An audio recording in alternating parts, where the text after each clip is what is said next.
That bothers me. I think it kicks everybody in. Pictures.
power stuff that you're just looking at?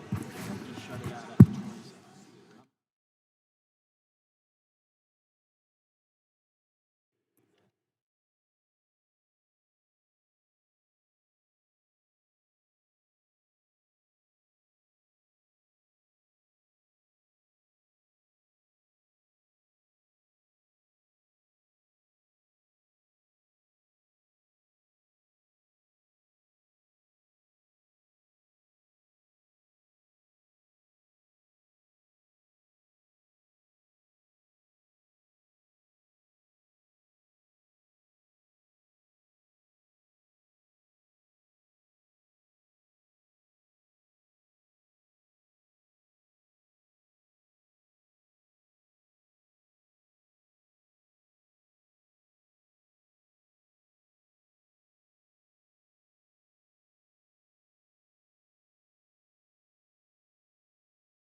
Committee will come to order.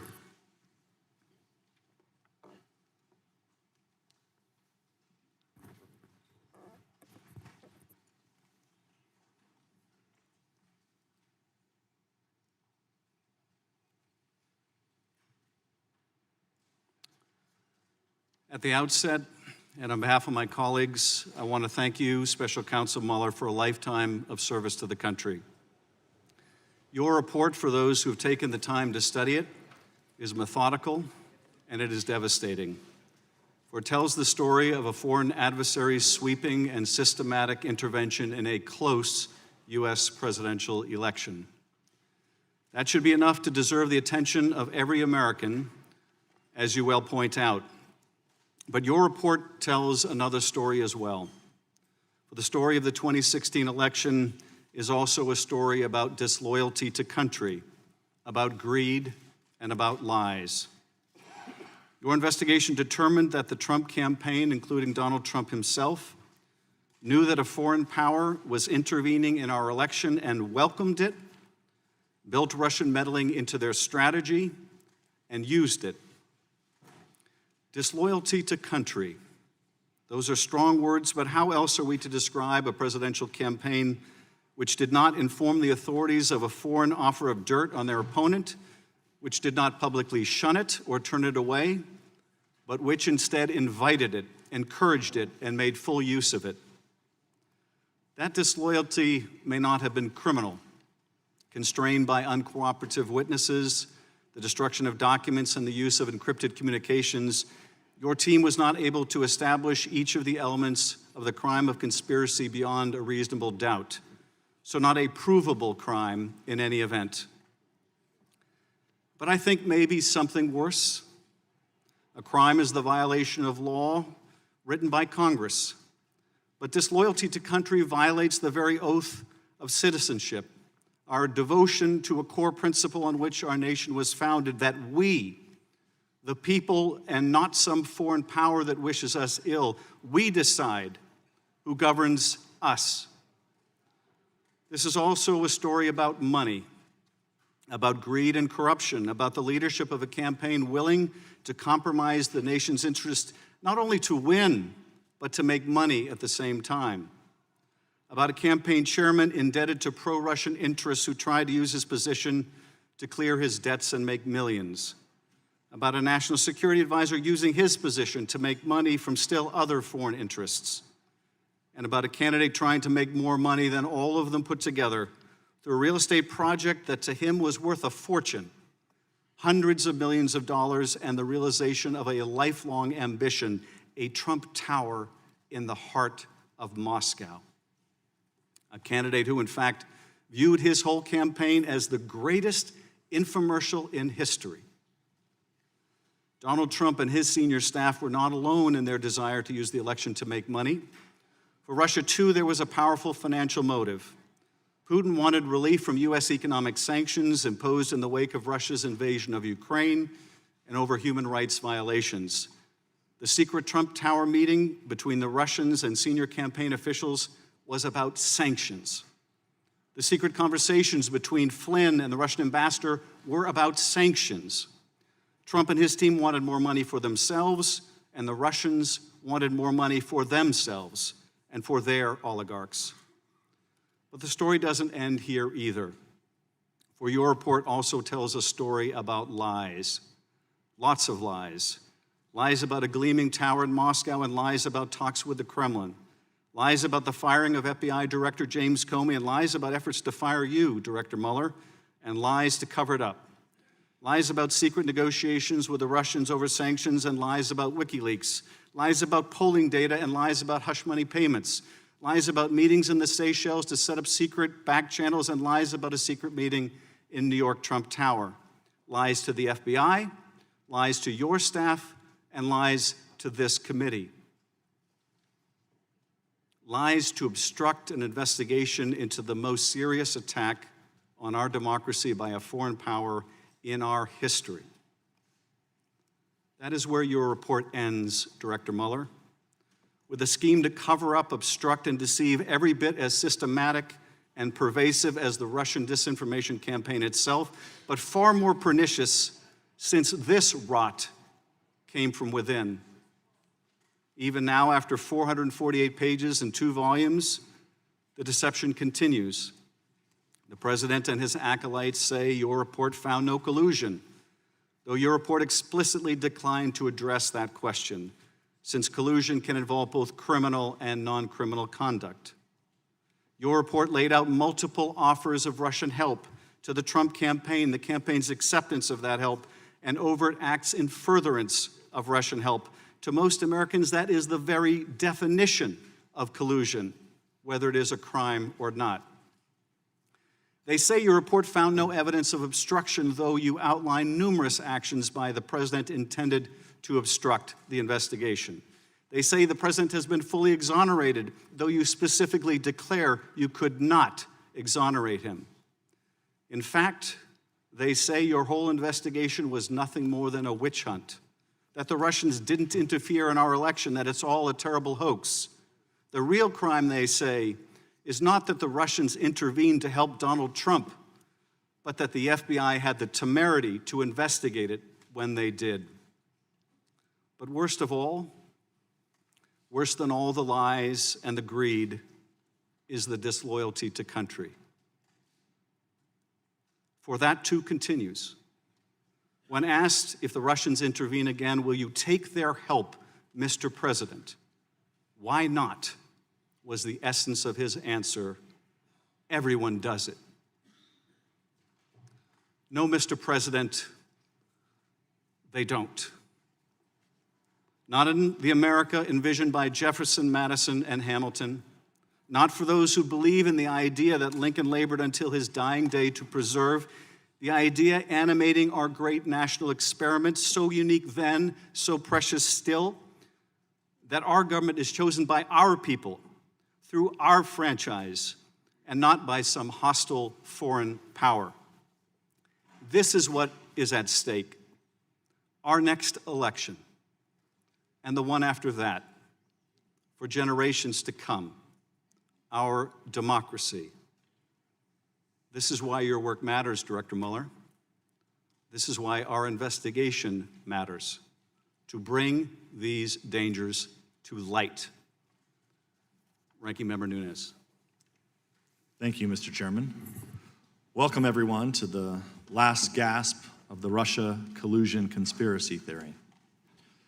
As Democrats continue to foist this spectacle on the American people, as well as you, Mr. Mueller, the American people may recall the media first began spreading this conspiracy theory in the spring of 2016, when Fusion GPS, funded by the DNC and the Hillary Clinton campaign, started developing the Steele dossier, a collection of outlandish accusations that Trump and his associates were Russian agents. Fusion GPS, Steele, and other Confederates fed these absurdities to naive or partisan reporters and to top officials in numerous government agencies, including the FBI, the Department of Justice, and the State Department. Among other things, the FBI used dossier allegations to obtain a warrant to spy on the Trump campaign. Despite acknowledging dossier allegations as being salacious and unverified, former FBI Director James Comey briefed those allegations to President Obama and President-elect Trump. Those briefings conveniently leaked to the press, resulting in the publication of the dossier and launching thousands of false press stories based on the word of a foreign ex-spy, one who admitted he was desperate that Trump lose the election and who was eventually fired as an FBI source for leaking to the press. After Comey himself was fired, by his own admission, he leaked derogatory information on President Trump to the press for the specific purpose, and successfully so, of engineering the appointment of a special counsel who sits here before us today. The FBI investigation was marred by further corruption and bizarre abuses. Top DOJ official Bruce Orr, whose own wife worked on Fusion GPS's anti-Trump operation, fed Steele's information to the FBI, even after the FBI fired Steele. The top FBI investigator and his lover, another top FBI official, constantly texted about how much they hated Trump and wanted to stop him from being elected. And the entire investigation was opened based not on Five Eyes intelligence, but on a tip from a foreign politician about a conversation involving Joseph Mifsud. He's a Maltese diplomat who's widely portrayed as a Russian agent, but seems to have far more connections with Western governments, including our own FBI and our own State Department, than with Russia. Brazenly ignoring all these red flags, as well as the transparent absurdity of the claims they are making, the Democrats have argued for nearly 3 years that evidence of collusion is hidden just around the corner. Like the Loch Ness Monster, they insist it's there, even if no one can find it. Consider this. In March 2017, Democrats on this committee said they had more than circumstantial evidence of collusion, but they couldn't reveal it yet. Mr. Mueller was soon appointed, and they said he would find the collusion. Then when no collusion was found in Mr. Mueller's indictments, the Democrats said we'd find it in his final report. Then when there was no collusion in the report, we were told Attorney General Barr was hiding it. Then when it was clear Barr wasn't hiding anything, we were told it will be revealed through a hearing with Mr. Mueller himself. And now that Mr. Mueller is here, they are claiming that the collusion has actually been in his report all along, hidden in plain sight. And they're right. There is collusion in plain sight. Collusion between Russia and the Democratic Party. The Democrats colluded with Russian sources to develop the Steele dossier, and Russian lawyer Natalia Vesnitskaya colluded with the dossier's key architect, Fusion GPS head Glenn Simpson. The Democrats have already admitted, both in interviews and through their usual anonymous statements to reporters, that today's hearing is not about getting information at all. They said they want to, quote, bring the Mueller report to life and create a television moment through ploys like having Mr. Mueller recite passages from his own report. In other words, this hearing is political theater. It's a Hail Mary attempt to convince the American people that collusion is real and that it's concealed in the report. Granted, that's a strange argument to make about a report that is public. It's almost like the Democrats prepared arguments accusing Mr. Barr of hiding the report and didn't bother to update their claims once he published the entire thing. Among congressional Democrats, the Russia investigation was never about finding the truth. It's always been a simple media operation. By their own accounts, this operation continues in this room today. Once again, numerous pressing issues this committee needs to address are put on hold to indulge the political fantasies of people who believed it was their destiny to serve Hillary Clinton's administration. It's time for the curtain to close on the Russia hoax. The conspiracy theory is dead. At some point, I would argue, we're going to have to get back to work. Until then, I yield back the balance of my time. To ensure fairness and make sure that our hearing is prompt, I know we got a late start, Director Mueller. The hearing will be structured as follows. Each member of the committee will be afforded 5 minutes to ask questions, beginning with the chair and ranking member. As chair, I will recognize thereafter in alternating fashion and descending order of seniority members of the majority and minority.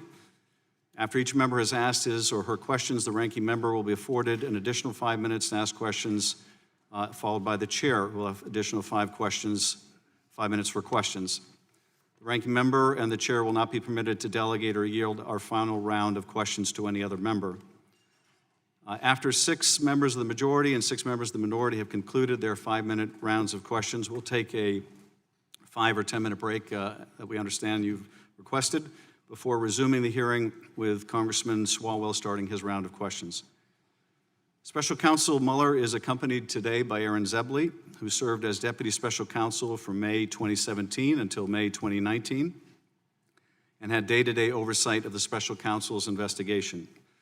Mr. Mueller and Mr. Zebley resigned from the Department of Justice at the end of May 2019 when the Special Counsel's office was closed. Both Mr. Mueller and Mr. Zebley will be available to answer questions today and will be sworn in consistent with the rules of the House and the committee. Mr. Mueller and Mr. Zebley's appearance today before the committee is in keeping with the committee's longstanding practice of receiving testimony from current or former Department of Justice and FBI personnel regarding open and closed investigative matters. As this hearing is under oath and before we begin your testimony, Mr. Mueller and Zebley, would you please rise and raise your right hands to be sworn?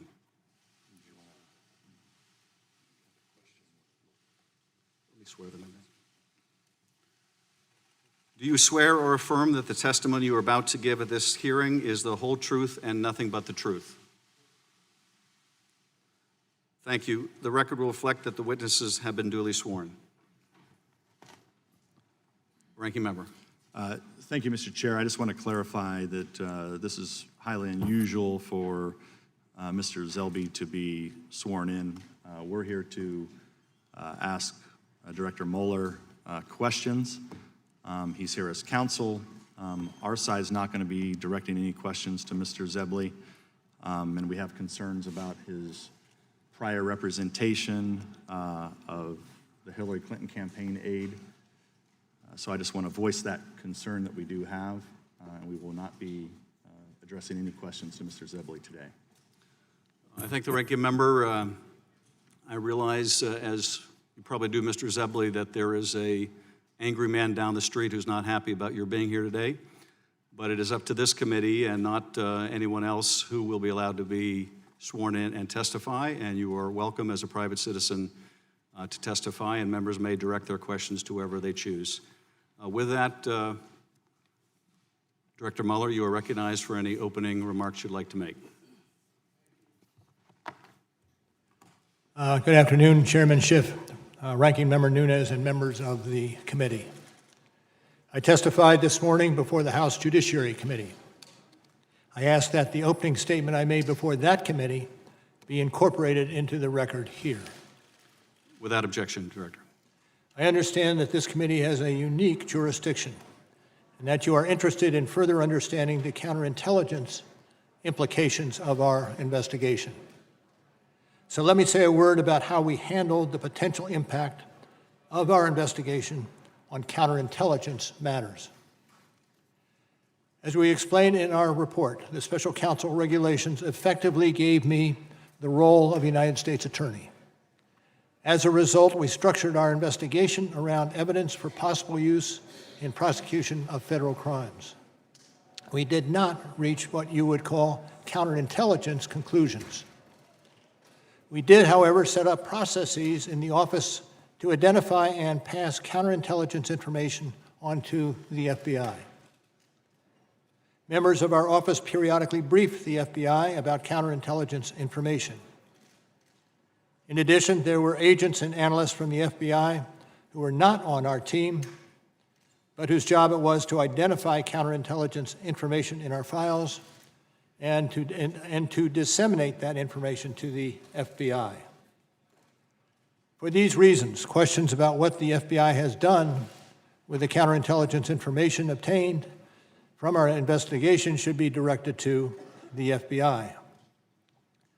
I also want to reiterate a few points that I made this morning. I am not making any judgments or offering opinions about the guilt or innocence in any pending case. It is unusual for a prosecutor to testify about a criminal investigation, and given my role as a prosecutor, there are reasons why my testimony will necessarily be limited. First, public testimony could affect several ongoing matters. In some of these matters, court rules or judicial orders limit the disclosure of information to protect the fairness of the proceedings. And consistent with longstanding Justice Department policy, it would be inappropriate for me to comment in any way that could affect an ongoing matter. Second, the Justice Department has asserted privileges concerning investigative information and decisions, ongoing matters within the Justice Department, and deliberations within our office. These are Justice Department privileges that I will respect. The Department has released a letter discussing the restrictions on my testimony. but I therefore will not be able to answer questions about certain areas that I know are of public interest. For example, I am unable to address questions about the opening of the FBI's Russia investigation, which occurred months before my appointment, or matters related to the so-called Steele dossier. These matters are the subject of ongoing review by the department. Any questions on these topics should therefore be directed to the FBI or the Justice Department. Third, as I explained this morning, it is important for me to adhere to what we wrote in our report. The report contains our findings and analysis and the reasons for the decisions we made. We stated the results of our investigation with precision. I do not intend to summarize or describe the results of our work in a different way in the course of my testimony today. And as I stated in May, I also will not comment on the actions of the Attorney General or of Congress. I was appointed as a prosecutor, and I intend to adhere to that role and to the department standards that govern. Finally, as I said this morning, over the course of my career, I have seen a number of challenges to our democracy. The Russian government's efforts to interfere in our election is among the most serious, and I am sure that the committee agrees. Now, before we go to questions, I want to add one correction to my testimony this morning. I want to go back to one thing that was said this morning by Mr. Liu, who said, and I quote, "You didn't charge the president because of the OLC opinion." That is not the correct way to say it. As we say in the report, and as I said at the opening, we did not reach a determination as to whether the president committed a crime. And with that, Mr. Chairman, I'm ready to answer questions. Thank you, Director Mueller. I recognize myself for 5 minutes. Director Mueller, your report describes a sweeping and systematic effort by Russia to influence our presidential election. Is that correct? That is correct. And during the course of this Russian interference in the election, the Russians made outreach to the Trump campaign, did they not? That occurred over the course of, that occurred. It's also clear from your report that during that Russian outreach to the Trump campaign, no one associated with the Trump campaign ever called the FBI to report it. Am I right? Don't know that for sure. In fact, the campaign welcomed the Russian help, did they not? I think we report in the report indications that that occurred, yes. The president's son said when he was approached about dirt on Hillary Clinton that the Trump campaign would love it. That is generally what was said, yes. The president himself called on the Russians to hack Hillary's emails. There was a statement by the president in those general lines. And numerous times during the campaign, the president praised the releases of the Russian-hacked emails through WikiLeaks. That did occur. Your report found that the Trump campaign planned, quote, a press strategy, communications campaign, and messaging, unquote, based on that Russian assistance. I am not familiar with that. That language comes from Volume 1, page 54. Apart from the Russians wanting to help Trump win, several individuals associated with the Trump campaign were also trying to make money during the campaign and transition. Is that correct? That is true. Paul Manafort was trying to make money or achieve debt forgiveness from a Russian oligarch. Generally, that is accurate. Michael Flynn was trying to make money from Turkey. True. Donald Trump was trying to make millions from a real estate deal in Moscow. To the extent you're talking about the hotel in Moscow? Yes. Yes. When your investigation looked into these matters, numerous Trump associates lied to your team, the grand jury, and to Congress? A number of persons that we interviewed in our investigation, it turns out, did lie. Mike Flynn lied? He was convicted of lying, yes. George Papadopoulos was convicted of lying? True. Paul Manafort was convicted of lying? True. Paul Manafort was, in fact, went so far as to encourage other people to lie? That is accurate. Manafort's deputy, Rick Gates, lied? That is accurate. Michael Cohen, the president's lawyer, was indicted for lying? True. He lied to stay on message with the president? Allegedly by him. And when Donald Trump called your investigation a witch hunt, that was also false, was it not? I'd like to think so, yes. Well, your investigation is not a witch hunt, is it? It is Director not a Mueller? witch hunt. When the president said the Russian interference was a hoax, that was false, wasn't it? True? When he said it publicly, it was false? He did say publicly that it was false, yes. And when he told it to Putin, that was false too, wasn't it? That I'm not familiar with. When the president said he had no business dealings with Russia, that was false, wasn't it? I'm not going to go into the details of the report that along those lines. But when the president said he had no business dealings with Russia, in fact, he was seeking to build a Trump Tower in Moscow, was he not? I think there is some question about when this was accomplished. Well, you would consider a billion-dollar deal to build a tower in Moscow to be business dealings, wouldn't you, Director Mueller? Absolutely. In short, your investigation found evidence that Russia wanted to help Trump win the election, right? I think generally that would be accurate. Russia informed campaign officials of that? I'm not certain to what conversations you're referring to. Well, through an intermediary, they informed Papadopoulos that they could help with the anonymous release of stolen emails? Accurate. Russia committed federal crimes in order to help Donald Trump? When you're talking about the computer crimes charged in our case, absolutely. The Trump campaign officials built their strategy, their messaging strategy around those stolen documents? Generally, that's true. And then they lied to cover it up? Generally, that's true. Thank you, Mr. Nunes. Thank you. Welcome, Director. As a former FBI director, you'd agree that the FBI is the world's most capable law enforcement agency. I would say yes. The FBI claims the counterintelligence investigation of the Trump campaign began on July 31st, 2016. But in fact, it began before that. In June 2016, before the investigation officially opened, Trump campaign associates Carter Page and Stephen Miller, a current Trump advisor, were invited to attend a symposium at Cambridge University in July 2016. Your office, however, did not investigate who was responsible for inviting these Trump associates to this symposium. Your investigators also failed to interview Stephen Schrage, an American citizen who helped organize the event and invited Carter Page to it. Is that correct? Can you repeat the question? Whether or not you interviewed Stephen Schrage, who organized the Cambridge. In those areas, I am going to stay away from.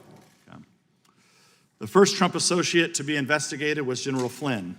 Many of the allegations against him stem from false media reports that he had an affair with a Cambridge academic, Svetlana Lokova, and that Lokova was a Russian spy. Some of these allegations were made public in a 2017 article written by British intelligence historian Christopher Andrew. Your report fails to reveal how or why Andrew and his collaborator, Richard Dearlove, former head of Britain's MI6, spread these allegations. And you failed to interview Svetlana Lokova about these matters. Is that correct? I'm not going to get into those matters to which you refer. You had a team of 19 lawyers, 40 agents, and an unlimited budget, correct, Mr. Mueller? I would not say we had an unlimited budget. Let's continue with the the opening of the investigation, supposedly on July 31st, 2016. The investigation was not opened based on an official product from Five Eyes Intelligence, but based on a rumor conveyed by Alexander Downer. On volume 1, page 89, your report describes him blandly as a representative of a foreign government. But he was actually a long-time Australian politician, not a military or intelligence official, who had previously arranged a $25 million donation to the Clinton Foundation and has previous ties to Dearlove. So Downer conveys a rumor he supposedly heard about a conversation between Papadopoulos and Joseph Mifsud. James Comey has publicly called Mifsud a Russian agent, yet your report does not refer to Mifsud as a Russian agent. Mifsud has extensive contacts with Western governments and the FBI. For example, there is a recent photo of him standing next to Boris Johnson, the new Prime Minister of Great Britain. What we're trying to figure out here, Mr. Mueller, is if our NATO allies or Boris Johnson have been compromised. So we're trying to figure out, Comey says Mifsud is a Russian agent, you do not. So do you stand by what's in the report? I'd stand by that which is in the report and not so necessarily with that which is not in the report. I want to return to Mr. Downer. He denies that Papadopoulos mentioned anything to him about Hillary Clinton's emails. And in fact, Mifsud denies mentioning to them that to Papadopoulos. He denies that Papadopoulos mentioned anything to him about Hillary Clinton's emails. And in fact, Mifsud denies mentioning them to Papadopoulos in the first place. So how does the FBI know to continually ask Papadopoulos about Clinton's emails for the rest of 2016? Even more strangely, your sentencing memo on Papadopoulos blames him for hindering the FBI's ability to potentially detain or arrest Mifsud. But the truth is, Mifsud waltzed in and out of the United States in December 2016. The US media could find him, the Italian press found him, and he's a supposed Russian agent at the epicenter of the purported collusion conspiracy. He's the guy who knows about Hillary Clinton's emails and that the Russians have them.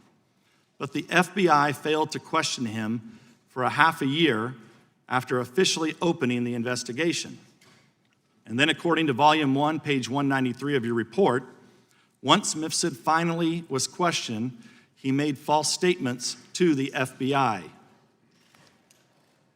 But you declined to charge him. Is that correct? You did not indict Mr. Mifsud? I'm not going to speak to the series of happenings as you articulated them. But you did not indict Mr. Time of Mifsud. the gentleman has expired. Pardon? You did not indict Mr. Mifsud. True. Mr. Himes. Director Mueller, thank you for your lifetime of service to this country, and thank you for your perseverance and patience today. Director, your report opens with two statements of remarkable clarity and power. The first statement is one that is, as of today, not acknowledged by the President of the United States, and that is, quote, the Russian government interfered in the 2016 presidential election in sweeping and systematic fashion. The second statement remains controversial amongst members of this body, same page on your report, and I quote, the Russian government perceived it would benefit from a Trump presidency and worked to secure that outcome. Do I have that statement right? I believe so. Director Mueller, this attack on our democracy involved, as you said, two operations. First, a social media disinformation campaign. This was a targeted campaign to spread false information on places like Twitter and Facebook. Is that correct? That's correct. Facebook estimated, as per your report, that the Russian fake images reached 126 million people. Is that correct? I believe that's the sum that we record. Director, who did the Russian social media campaign ultimately intend to benefit? Hillary Clinton or Donald Trump? Donald Trump. The second operation, Director... Let me just say Donald Trump, but there were instances where Hillary Clinton was subject to much the same behavior. The second operation in the Russian attack was a scheme, what we call the hack and dump, to steal and release hundreds of thousands of emails from the Democratic Party and the Clinton campaign. Is that a fair summary? That is. Did your investigation find that the releases of the hacked emails were strategically timed to maximize impact on the election? I'd have to refer you to our report on that question. Page 36, I quote, the release of the documents was designed and timed to interfere with the 2016 U.S. presidential election. Mr. Mueller, which presidential candidate was Russia's hacking and dumping operation designed to benefit, Hillary Clinton or Donald Trump? Mr. Trump. Mr. Mueller, is it possible that this sweeping and systematic effort by Russia actually had an effect on the outcome of the presidential election? Those issues are being or have been investigated by other entities. 126 million Facebook impressions, fake rallies, attacks on Hillary Clinton's health. Would you rule out that it might have had some effect on the election? I'm not going to speculate. Mr. Mueller, your report describes a third avenue of attempted Russian interference. That is the numerous links and contacts between the Trump campaign and individuals tied to the Russian government. Is that correct? Could you repeat that question? Your report describes what is called a third avenue of Russian interference, and that's the links and contacts between the Trump campaign and individuals tied to the Russian government. Yes. let's bring up slide 1, which is about George Papadopoulos, and it reads, on May 6, 2016, 10 days after that meeting with Mifsud, much discussed today, Papadopoulos suggested to a representative of a foreign government that the Trump campaign had received indications from the Russian government that it could assist the campaign through the anonymous release of information that would be damaging to Hillary Clinton. And Director, that's exactly what happened 2 months later, is it not? Well, I can speak to the excerpt that you have on the screen as being accurate from the report, but not the second half of your question. Well, the second half, just to refer to page 6 of the report, is that on July 22nd, through WikiLeaks, thousands of these emails that were stolen by the Russian government appeared, correct? That's on page 6 of the report. This is the WikiLeaks posting of those emails. I can't find it quickly, but please continue. Okay. So just to be clear, before the public or the FBI ever knew, the Russians previewed for a Trump campaign official, George Papadopoulos, that they had stolen emails that they could release anonymously to help Donald Trump and hurt Hillary Clinton. Is that correct? I'm not going to speak to that. Director, rather than report this contact with Joseph Mifsud and the notion that there was dirt that the campaign could use, rather than report that to the FBI that I think most of my constituents would expect an individual to do, Papadopoulos, in fact, lied about his Russian contacts to you. Is that not correct? That's true. We have an election coming up in 2020, Director. If a campaign receives an offer of dirt from a foreign individual or a government, generally speaking, should that campaign report those contacts? Should be. It can be, depending on the circumstances of crime. I will yield back the balance of my time.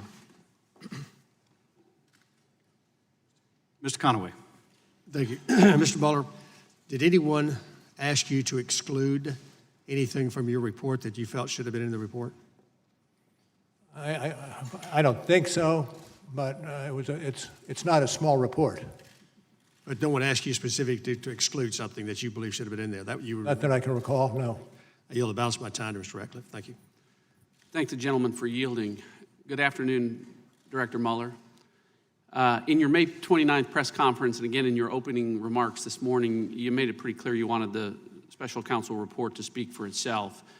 You said at your press conference that that was the office's final position and we will not comment on any other conclusions or hypotheticals about the president. Now, you spent the last few hours of your life from Democrats trying to get you to answer all kinds of hypotheticals about the president, and I expect that it may continue for the next few hours of your life. I think you've stayed pretty much true to what your intent and desire was, but I guess regardless of that, the special counsel's office is closed and it has no continuing jurisdiction or authority, so what would be your authority or jurisdiction for adding new conclusions or determinations to the special counsel's written report? As to the latter, I don't know or expect changes in conclusions that we included in our report. So to that point, you addressed one of the issues that I needed to, which was from your testimony this morning, which some construed as a change to the written report. You talked about the exchange that you had with Congressman Liu. I wrote it down a little bit different. I want to ask you about it so that the record's perfectly clear. I recorded that he asked you, quote, the reason you did not indict Donald Trump is because of the OLC opinion stating you cannot indict a sitting president, to which you responded, that is correct. That response is inconsistent. I think you'll agree with your written report. I want to be clear that it is not your intent to change your written report. It is your intent to clarify the record to that. As I started today, this afternoon, and added either a footnote or an endnote, what I wanted to clarify is the fact that we did not make any determination with regard to culpability in any way. We did not start that process down the road. Terrific. Thank you for clarifying the record. A stated purpose of your appointment as special counsel was to ensure a full and thorough investigation of the Russian government efforts to interfere in the 2016 presidential election. As part of that full and thorough investigation, what determination did the Special Counsel Office make about whether the Steele dossier was part of the Russian government efforts to interfere in the 2016 presidential election? Again, when it comes to Mr. Steele, I defer to the Department of Justice. Well, first of all, Director, I very much agree with your determination that Russia's efforts were sweeping and systematic. I think it should concern every American. That's why I want to know just how sweeping and systematic those efforts were. I want to find out if Russia interfered with our election by providing false information through sources to Christopher Steele about a Trump conspiracy that you determined didn't exist. Well, again, I'm not going to discuss the issues with regard to Mr. Steele. And in terms of a portrayal of the conspiracies, we returned 2 indictments in the computer crimes arena, one GRU and another active measures, in which we lay out in excruciating detail what occurred in those 2 rather large conspiracies. I agree with respect to that, but why this is important is an application and 3 renewal applications were submitted by the United States government to spy or surveil on Trump campaign Carter associate, or Carter Page, and on all 4 occasions, the United States government submitted the Steele dossier as a central piece of evidence with respect to that. Now, the basic premise of the dossier, as you know, was that there was a well-developed conspiracy of cooperation between the Trump campaign and the Russian government, but the special counsel investigation didn't establish any conspiracy, correct? Well, what I can tell you is that the events that you are characterizing here now is part of another matter that is being handled by the Department of Justice. But you did not establish any conspiracy, much less a well-developed one. Again, I pass on answering that question. The special counsel did not charge Carter Page with anything, correct? Special counsel did not. All right. My time has expired. I yield back. Ms. Sewell. Director Mueller, I'd like to turn your attention to the June 9th, 2016 Trump Tower meeting. Slide 2, which should be on the screen now, is part of an email chain between Donald Trump Jr. and a publicist representing the son of a Russian oligarch. The email exchange ultimately led to the now infamous June 9th, 2016 meeting. The email from the publicist to Donald Trump Jr. reads in part, "The Crown Prosecutor of Russia offered to provide the Trump campaign with some official documents and information that would incriminate Hillary in her dealings with Russia and is a part of Russia and its government's support of Mr. Trump." In this email, Donald Trump Jr. is being told that the Russian government wants to pass along information which would hurt Hillary Clinton and help Donald Trump. Is that correct? That's correct. Now, Trump Jr.'s response to that email is slide 3. He said, and I quote, "If it is what you say, I love it, especially later in the summer." Then Donald Jr. Invited senior campaign officials, Paul Manafort and Jared Kushner, to the meeting, did he not? He did. This email exchange is evidence of an offer of illegal assistance, is it not? I cannot adopt that characterization. But isn't it against the law for a presidential campaign to accept anything of value from a foreign government? Generally speaking, yes, but generally the cases are unique. Well, you say in page 184 in volume 1 that the federal campaign finance law broadly prohibits foreign nationals from making contributions, et cetera, and then you say that foreign nationals may not make a contribution or donation of money or anything of value. It says clearly in the report itself. Yeah, thank you. Now, let's turn to what actually happened at the meeting. When Donald Trump Jr. and the others got to the June 9th meeting, they realized that the Russian delegation didn't have the promised quote-unquote dirt. In fact, they got upset about that, did they not? Generally, yes. You say in volume 1, page 118, that Trump Jr. asked, what are we doing here? What do they have on Clinton? And during the meeting, Kushner actually texted Manafort saying it was, quote, a waste of time, end quote. Is that correct? I believe it's in the report along the lines you specify. So to be clear, top Trump campaign officials learned that Russia wanted to help Donald Trump's campaign by giving him dirt on his opponent. Trump Jr. said, loved it. then he and senior officials held a meeting with the Russians to try to get that Russian help. But they were disappointed because the dirt wasn't as good as they had hoped. So to the next step, did anyone, to your knowledge, in the Trump campaign ever tell the FBI of this offer? I don't believe so. Did Donald Trump Jr. tell the FBI that they received an offer of help from the Russians? I'm going to, that's about all I'll say on this aspect of it. Wouldn't it be true, sir, that if they had reported it to the FBI or anyone in that campaign during the course of your 2-year investigation, you would have uncovered such a... I would hope, yes. Yes.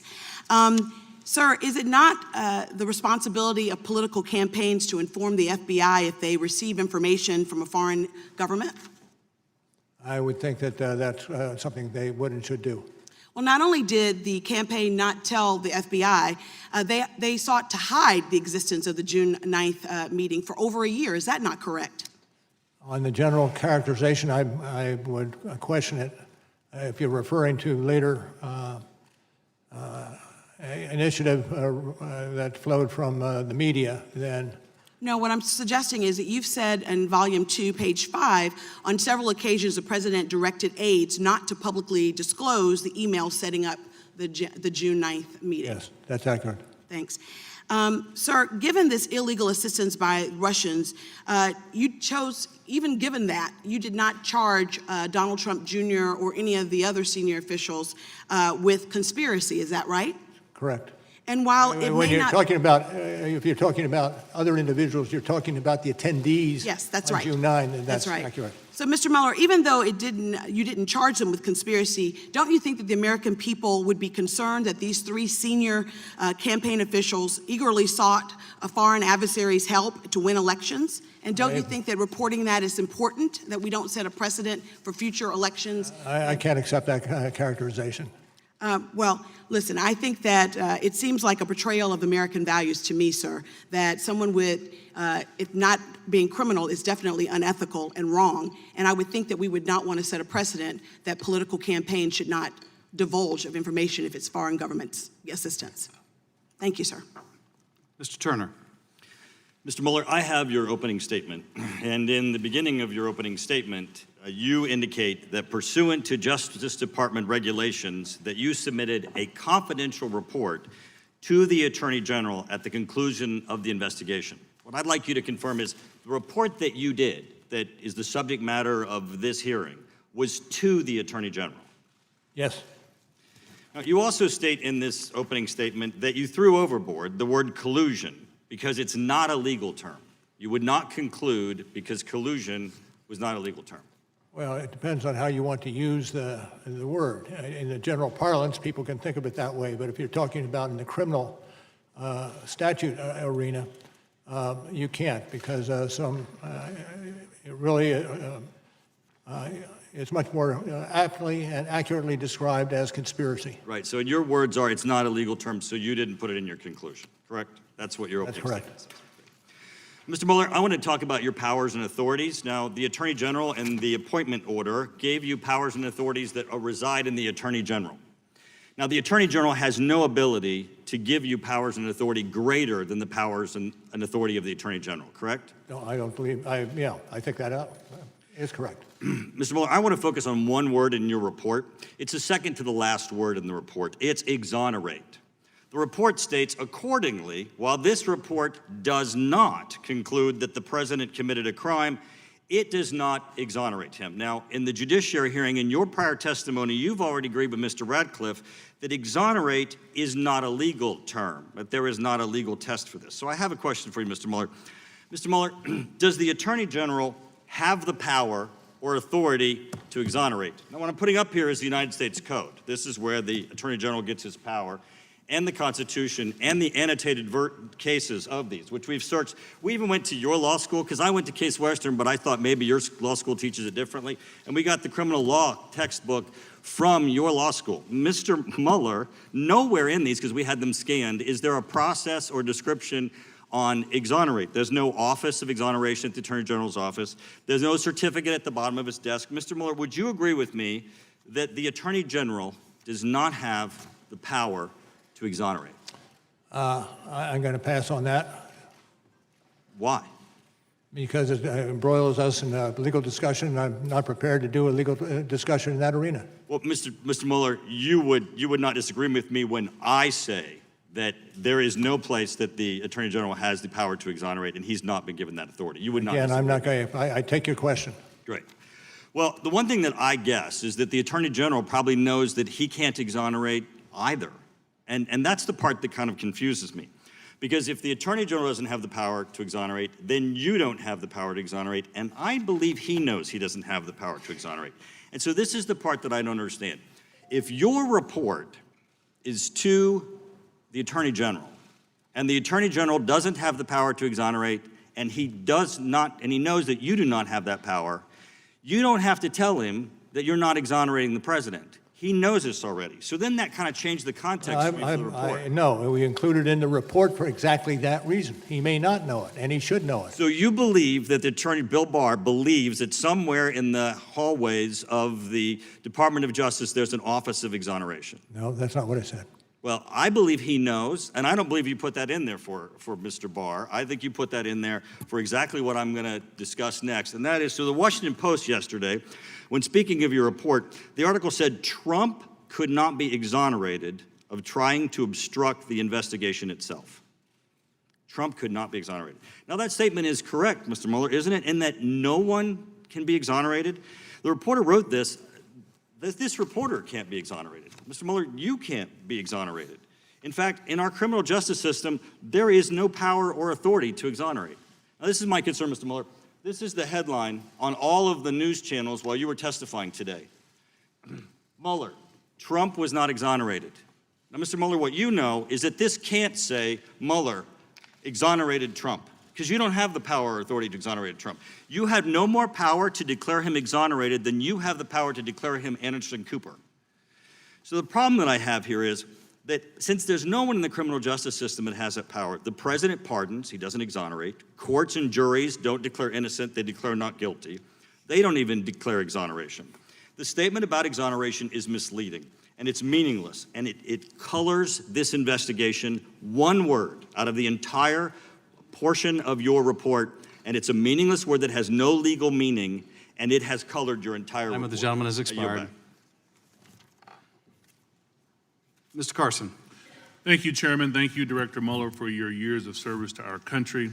I want to look more closely, sir, at the Trump campaign chairman, Paul Manafort, an individual who I believe betrayed our country, who lied to a grand jury, who tampered with witnesses, and who repeatedly tried to use his position with the Trump campaign to make more money. Let's focus on the betrayal and greed. Your investigation, sir, found a number of troubling contacts between Mr. Manafort and Russian individuals during and after the campaign. Is that right, sir? Correct. Correct. In addition to the June 9th meeting just discussed, Manafort also met several times with a man named Konstantin Kilimnik, who the FBI assessed to have ties with Russian intel agencies. Is that right, sir? Correct. In fact, Mr. Manafort didn't just meet with him, he shared private Trump campaign polling information with this man linked to Russian intelligence. Is that right, sir? That is correct. And in turn, the information was shared with a Russian oligarch tied to Vladimir Putin. Is that right, sir? Allegedly. Director Mueller, meeting with him wasn't enough. Sharing internal polling information wasn't enough. Mr. Manafort went so far as to offer this Russian oligarch tied to Putin a private briefing on the campaign. Is that right, sir? Yes, sir. And finally, Mr. Manafort also discussed internal campaign strategy on 4 battleground states, Michigan, Wisconsin, Pennsylvania, and Minnesota, with the Russian intelligence-linked individual. Did he not, sir? That's reflected in the report, as were the items you listed previously. Director Mueller, based on your decades of years of experience at the FBI, would you agree, sir, that it creates a national security risk when a presidential campaign chairman shares private polling information on the American people, private political strategy related to winning the votes of the American people, and private information about American battleground states with a foreign adversary? Is that the question, sir? Yes, sir. I'm not going to speculate along those lines. To the extent that it's within the lines of the report, then I support it. Anything beyond that is not part of that which I would support. Well, I think it does, sir. I think it shows an infuriating lack of patriotism from the very people seeking the highest office in the land. Director Mueller, Manafort didn't share this information in exchange for nothing, did he, sir? I can't answer that question without knowing more about the question. Well, it's clear that he hoped to be paid back money he was owed by Russian or Ukrainian oligarchs in return for the passage of private campaign information, correct? That is true. Director Mueller, as my colleague Mr. Heck will discuss later, greed corrupts. Would you agree, sir, that the sharing of private campaign information in exchange for money represents a particular kind of corruption, one that presents a national security risk to our country, sir? I'm not going to opine on that. I don't have the expertise in that arena to really opine. Would you agree, sir, that Manafort's contacts with Russians close to Vladimir Putin and his efforts to exchange private information on Americans for money left him vulnerable to blackmail by the Russians? I think generally so, that would be the case. Would you agree, sir, that these acts demonstrated a betrayal of the democratic values of our country rests on? I can't agree with that. Director Mueller, Not that it's not true, but I cannot agree with it. yes, sir. Director Mueller, well, I can tell you that in my years of experience as a law enforcement officer and as a member of Congress, fortunate to serve on the Intel Committee, I know enough to say yes. Trading political secrets for money with a foreign adversary can corrupt, and it can leave you open to blackmail, and it certainly represents a betrayal of the values underpinning our democracy. I want to thank you for your service again, Director Mueller. We appreciate you for coming today. I yield back, Chairman. Dr. Wenstrup. Thank you, Mr. Chairman. Thank you, Mr. Mueller, for being here today. Mr. Mueller, is it accurate to say your investigation found no evidence that members of the Trump campaign were involved in the theft or publication of Clinton campaign-related emails?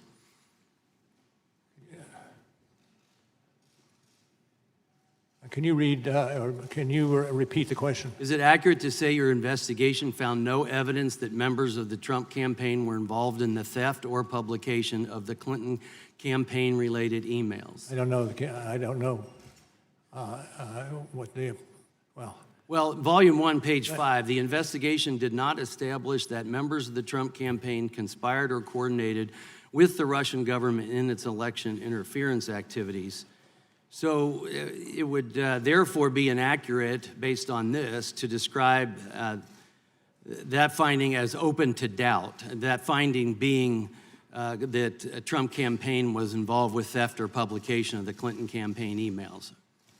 Are you following that, sir? I do believe I'm following it, but it is that portion or that matter, it does not fall within our jurisdiction or fall within our investigation. Well, based on what your report says, Volume 1, page 5, I just want to be clear that open to doubt is how the committee Democrats described this finding in their minority views of our 2018 report, and it kind of flies in the face of what you have in your report. But so is it accurate also to say the investigation found no documentary evidence that George Papadopoulos told anyone affiliated with the Trump campaign about Joseph Mifsid's claims that the Russians had dirt on candidate Clinton? Let me turn that over to Mr. Zebley, if I can. I'd like to ask you, sir. This is your report, and that's what I'm basing this on. And then could you repeat the question for me again? Yeah, is it accurate to say the investigation found no documentary evidence that George Papadopoulos told anyone affiliated with the Trump campaign about Joseph Mifsid's claims that the Russians had dirt on candidate Clinton? I believe it appearing in the report that it's accurate. Okay, so in the report, it says no documentary evidence that Papadopoulos shared this information with the campaign. It's therefore inaccurate to conclude that by the time of the June 9, 2016 Trump Tower meeting, quote, the campaign was likely already on notice via George Papadopoulos' contact with Russian agents that Russia, in fact, had damaging information on Trump's opponent. Would you say that that is inaccurate to say that it's likely already on? I could direct you to the report. Well, I appreciate that, because the Democrats jumped to this incorrect collusion in their minority views, again, which contradicts what you have in your report. I'm concerned about a number of statements I'd like you to clarify, because a number of Democrats have made some statements that I have concerns with, and maybe you can clear them up. So a member of this committee said President Trump was a Russian agent after your report was publicly released. That statement is not supported by your report, correct? That is accurate. It's not supported. Multiple Democrat members have asserted that Paul Manafort met with Julian Assange in 2016 before WikiLeaks released DNC emails implying Manafort colluded with Assange. Because your report does not mention finding evidence that Manafort met with Assange, I would assume that means you found no evidence of this meeting. Is that assumption correct? I'm not certain I agree with that assumption. But you make no mention of it in your report. Would you agree with that? Yes, I would agree with that. Okay, Mr. Mueller, does your report contain any evidence that President Trump was enrolled in the Russian system of compromat as a member of this committee once claimed? Well, what I can speak to is information and evidence that we picked up as the special counsel, and I think that's accurate as far as it goes. Thank you. I appreciate that. So let's go for a second to scope. Did you ask the Department of Justice to expand the scope of the special counsel's mandate related to August 2nd, 2017 or August 20th, 2017 scoping memoranda? Well,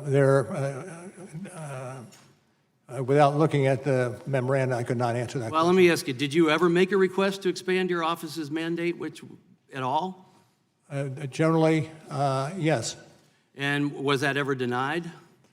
I'm not going to speak to that. You're not going It to goes speak to to that? internal deliberations. Well, I'm just trying to understand process. Does expanding the scope come from the acting attorney general or I'm not- Rosenstein, or does it come from you, or can it come from either? I'm not going to discuss any other alternatives. Thank you, Mr. Mueller. Ms. Spear. Thank you, Mr. Chairman. Mr. Mueller, I think I can say without fear of contradiction that you're the greatest patriot in this room today, and I want to thank you for being here. Thank you.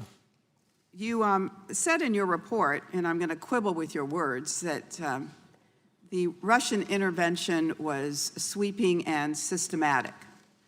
I would quibble with that because I don't think it was just an intervention. I think it was an invasion.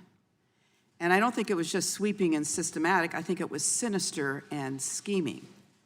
But having said that, one of my colleagues earlier here referred to this Russian intervention as a hoax.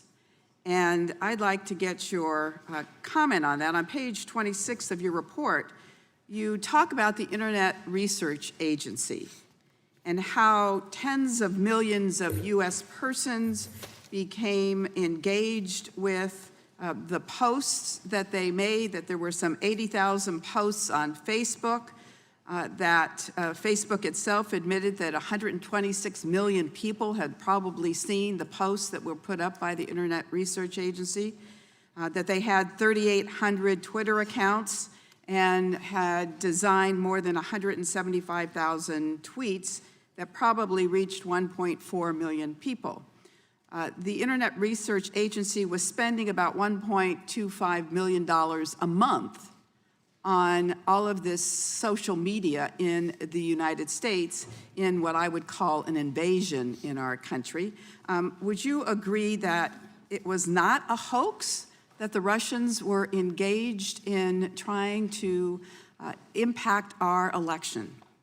Absolutely. That was not a hoax.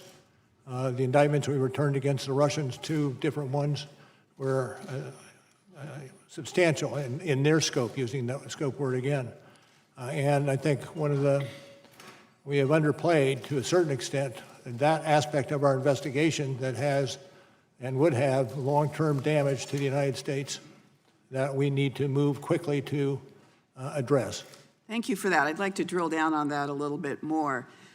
The Internet Research Agency actually started in 2014 by sending over staff as tourists, I guess, to start looking at where they wanted to engage.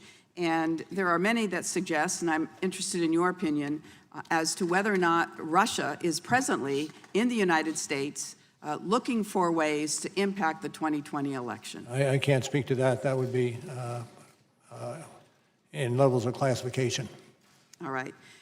Let me ask you this. Oftentimes when we engage in these hearings, we forget the forest for the trees. You have a very large report here of over 400 pages. Most Americans have not read it. We have read it. Actually, the FBI director yesterday said he hadn't read it, which was a little discouraging. But on behalf of the American people, I want to give you a minute and 39 seconds to tell the American people what you would like them to glean from this report. Well, we spent substantial time assuring the integrity of the report, understanding that it would be our living message to those who come after us. But it also is a signal, a flag to those of us who have some responsibility in this area to exercise those responsibilities swiftly and don't let this problem continue to linger as it has over so many years. All right. You didn't take the whole amount of time, so I'm going to yield the rest of my time to the chairman. I thank the gentleman for yielding. Director Mueller, I wanted to ask you about conspiracy. Generally, a conspiracy requires an offer of something illegal, the acceptance of that offer, and an overt act in furtherance of it. Is that correct? Correct. And Don Jr. was made aware that the Russians were offering dirt on his opponent, correct? I don't know that for sure, but one would assume, given presence at the meeting. And when you say that you would love to get that help, that would constitute an acceptance of the offer? It's a wide open request. And it would certainly be evidence of an acceptance if you say, when somebody offers you something illegal and you say, I would love it, that would be considered evidence of an acceptance. I'm going to stay away from any addressing one particular or two particular situations. Well, this particular situation, well, I'll have to continue in a bit. Now yield to Mr. Stewart. Mr. Mueller, it's been a long day. Thank you for being here. I do have a series of important questions for you, but before I do that, I want to take a moment to reemphasize something that my friend Mr. Turner has said. I've heard many people state no person is above the law. And many times recently they add not even the president, which I think is blazingly obvious to most of us. I'm having a little problem hearing you, sir. Is this better? That is better, thank you. I want you to know I agree with this statement that no person is above the law. But there's another principle that we also have to defend, and that is the presumption of innocence. And I'm sure you agree with this principle, though I think the way that your office phrased some parts of your report, it does make me wonder. I have to be honest with you. For going on 3 years, innocent people have been accused of very serious crimes, including treason. Accusations made even here today. They have had their lives disrupted and in some cases destroyed by false accusations for which there is absolutely no basis other than some people desperately wish that it was so. But your report is very clear. No evidence of conspiracy, no evidence of coordination. And I believe we owe it to these people who have been falsely accused, including the president and his family, to make that very clear. Mr. Mueller, the credibility of your report is based on the integrity of how it is handled. And there's something that I think bothers me and other Americans. I'm holding here in my hand a binder of 25 examples of leaks that occurred from the Special Counsel's office from those who associated with your work, dating back to as early as a few weeks after your inception and the beginning of your work, and continuing up to just a few months ago. All of them have one thing in common. They were designed to weaken or to embarrass the president, every single one. Never was it leaked that you'd found no evidence of collusion. Never was it leaked that the Steele dossier was a complete fantasy, nor that it was funded by the Hillary Clinton campaign. I could go on and on. Mr. Mueller, are you aware of anyone from your team having given advance knowledge of the raid on Roger Stone's home to any person or the press, including CNN? I'm not going to talk about specifics. I will mention, but talk for a moment about persons who become involved in an investigation and the understanding that in a lengthy, thorough investigation, some persons will be under a cloud that should not be under a cloud. And one of the reasons for emphasizing, as I have, the speed of an election, or not election, the speed of an investigation Is that so? Those persons who are disrupted as a result of the... I appreciate that, but I do have a series of questions. if I can, sir. With the result of that investigation. Thank you, and you're right, it is a cloud, and it's an unfair cloud for dozens of people. But to my point, are you aware of anyone providing information to the media regarding the raid on Roger Stone's home, including CNN? I'm not going to speak to that. Okay. Mr. Mueller, you sent a letter dated March 27th to Attorney General Barr in which you claimed the Attorney General's memo to Congress did not fully capture the context of your report. You stated earlier today that response was not authorized. Did you make any effort to determine who leaked this confidential letter? No, and I'm not certain. This is the letter of March 27th? Yes, sir. Okay, I'm not certain when it was publicized. I do know it was publicized, but I do not believe we would be responsible for the leaks. Well, I do believe that we have done a good job in assuring that no leaks occur. And we have 25 examples here of where you did not do a good job. Not you, sir. I'm not accusing you at all. But where your office did not do a good job in protecting this information. One more example. Do you know anyone who anonymously made claims to the press that Attorney General Barr's March 24th letter to Congress had been misrepresented or misrepresented the basis of your report? And what was the question?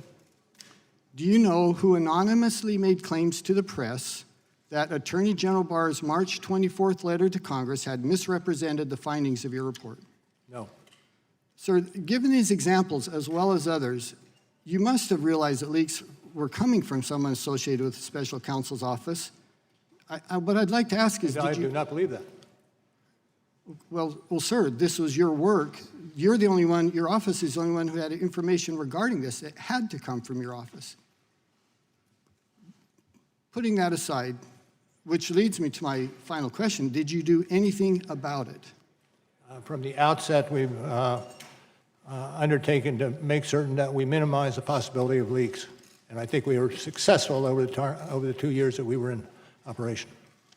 Well, I wish you'd been more successful, sir. I think it was disruptive to the American people. My time has expired. I yield back.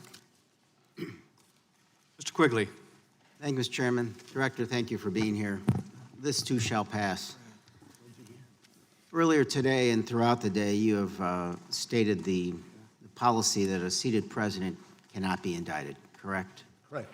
And upon questioning this morning, you were asked, could a president be indicted after their service, correct?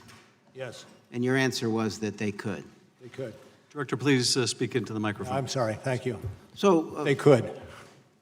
the follow-up question that should be concerning is, what if a president serves beyond the statute of limitations? I don't know the answer to that one. Would it not indicate that if the statute of limitations on federal crimes such as this are 5 years, that a president who serves a second term is therefore under the policy above the law? I'm not certain I would agree with the. I'm not certain I would agree with the conclusion. I'm not certain that I can see But the the statute possibility that you suggest. But the statute doesn't toll, is that correct? I don't know specifically. It clearly doesn't. And I just want, as the American public is watching this and perhaps learning about many of these for the first time, we need to consider that and that the other alternatives are perhaps all that we have. But I appreciate your response. Earlier in questioning, someone mentioned that it was a question involving whether anyone in the Trump political world publicized the emails, whether or not that was the case. I just want to refer to volume 1, page 60, where we learn that Trump Jr. publicly tweeted a link to the leak of stolen Podesta emails in October of 2016. You're familiar with that? I am. So that would at least be a republishing of this information, would it not? I'm not certain I would agree. I'm not certain I would agree with that.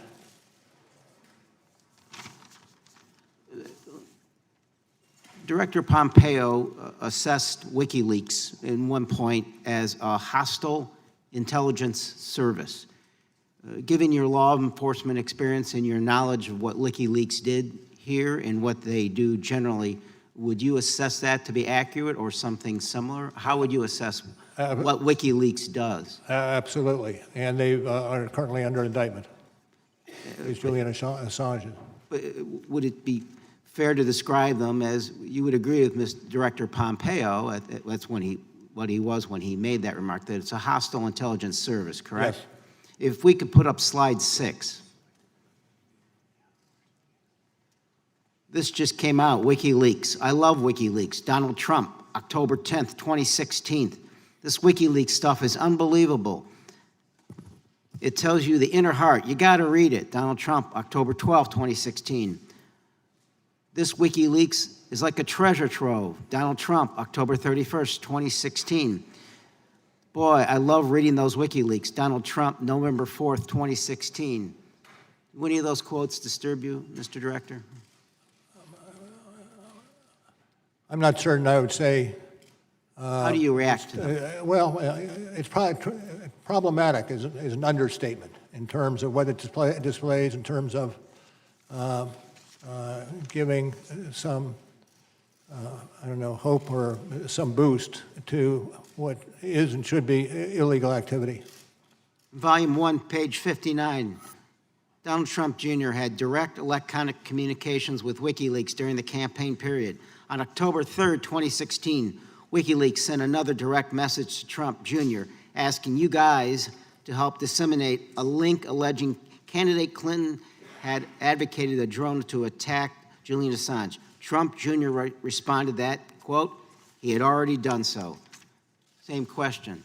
This behavior, at the very least, disturbing, your reaction? Disturbing and also subject to investigation. Could it be described as aid and comfort to a hostile intelligence service, sir? I wouldn't categorize it with any specificity. I yield the balance to the chairman, please. Not sure I can make good use of 27 seconds, but Director, I think you made it clear that you think it unethical, to put it politely, to tout a foreign service like WikiLeaks publishing stolen political documents in a presidential campaign? Certainly calls for investigation. Thank you, Director. We're going to go now to Mr. Crawford, and then after Mr. Crawford's 5 minutes, we'll take a 5 or 10 minute break. Thank you, Mr. Chairman. Thank you, Mr. Mueller, for being here. Days after your appointment, Peter Strzok texted about his concern that there's, quote, no big there in the Trump campaign investigation. Did Strzok or anyone else who worked on the FBI's investigation tell you that around 10 months into the investigation, the FBI still had no case for collusion? Who? Can you repeat that? Peter Strzok. Could you, I'm sorry, can you move the microphone up a little closer? Sure. There's Thank you. There's a quote attributed to Peter Strzok. He texted about his concern that there is, quote, no big there in the Trump campaign investigation. Did he or anyone else who worked on the FBI's investigation tell you that around 10 months into the investigation, the FBI still had no case for collusion? No. Is the Inspector General report correct that the text messages from Peter Strzok and Lisa Page's phones from your office were not retained after they left the special counsel's office? Well, I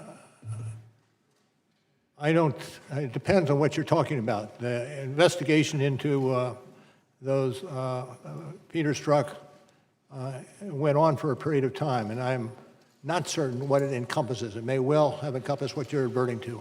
Okay, let me move on just real quickly. Did you ask the department to authorize your office to investigate the origin of the Trump-Russia investigation? I'm not going to get into that. It goes to internal deliberations. So the circumstances surrounding the origin of the investigation have yet to be fully vetted then. I'm certainly glad that Attorney General Barr and U.S. Attorney Durham are looking into this matter. With that, I'd like to yield the balance of my time to the ranking member, Nunes. Thank the gentleman for yielding. Mr. Mueller, I want to make sure you're aware of who Fusion GPS is. Fusion GPS is a political operations firm that was working directly for the Hillary Clinton campaign and the Democrat National Committee. They produced the dossier. So they paid Steele, who then went out and got the dossier. And I know you don't want to answer any dossier questions, so I'm not going there. But your report mentions Natalia Vesnitskaya 65 times. She meets in the Trump Tower. It's this infamous Trump Tower meeting. It's in your report. You've heard many of the Democrats refer to it today. The meeting was shorter than 20 minutes, I believe. Is that correct? I think what we have in our report reflects it was about that length. So do you know, so Fusion GPS, the main actor at Fusion GPS, the president of the company, or the owner of the company, is a guy named Glenn Simpson who's working for Hillary Clinton. Glenn Simpson, do you know how many times Glenn Simpson met with Natalia Vlesnskaya? Myself? No. Would it surprise you that the Clinton campaign dirty ops arm met with Natalia Vlesnskaya more times than the Trump campaign did? Well, this is an area that I'm not going to get into, as I indicated at the outset. Did you ever interview Glenn Simpson? I'm going to pass on that. According to, I'm going to change topics here. According to notes from the State Department official Kathleen Kavalak, Christopher Steele told her that former Russian intelligence head Trubnikov and Putin advisor Surkov were sources for the Steele dossier. Now, knowing that these are, not getting into whether these sources were real or not real, was there any concern that there could have been disinformation that was going from the Kremlin into the Clinton campaign and then being fed into the FBI? As I said before, this is an area that I cannot speak to. Is that because it's not in the report, or or because of an ongoing Internal investigation? deliberations, other proceedings, and the like. Okay.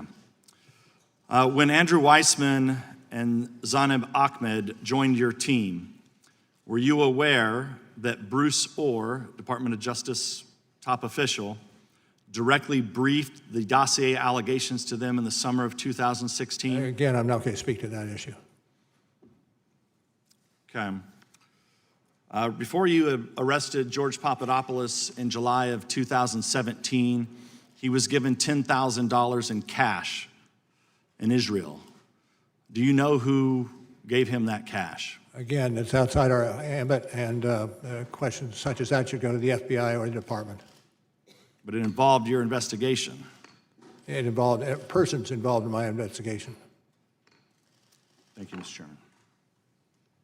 Committee will stand in recess for 5 or 10 minutes. Please, folks, remain in your seats. Allow the director, Mr. Zebley, to exit the chamber.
Committee will come to order.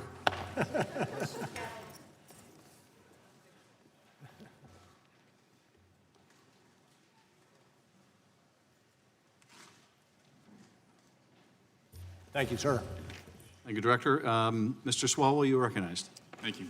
Director Mueller, as a prosecutor, you would agree that if a witness or suspect lies or obstructs or tampers with witnesses or destroys evidence during an investigation, that generally that conduct can be used to show a consciousness of guilt. Would you agree with that? Yes.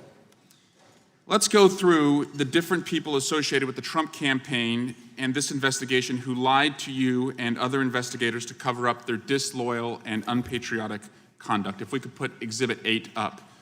Director Mueller, I'm showing you Campaign Chairman Paul Manafort, Political Advisor Roger Stone, Deputy Campaign Manager Rick Gates, National Security Advisor Michael Flynn, Donald Trump's personal attorney Michael Cohen, and Foreign Policy Advisor George Papadopoulos. These 6 individuals have each been charged, convicted, or lied to your office or other investigators. Is that right?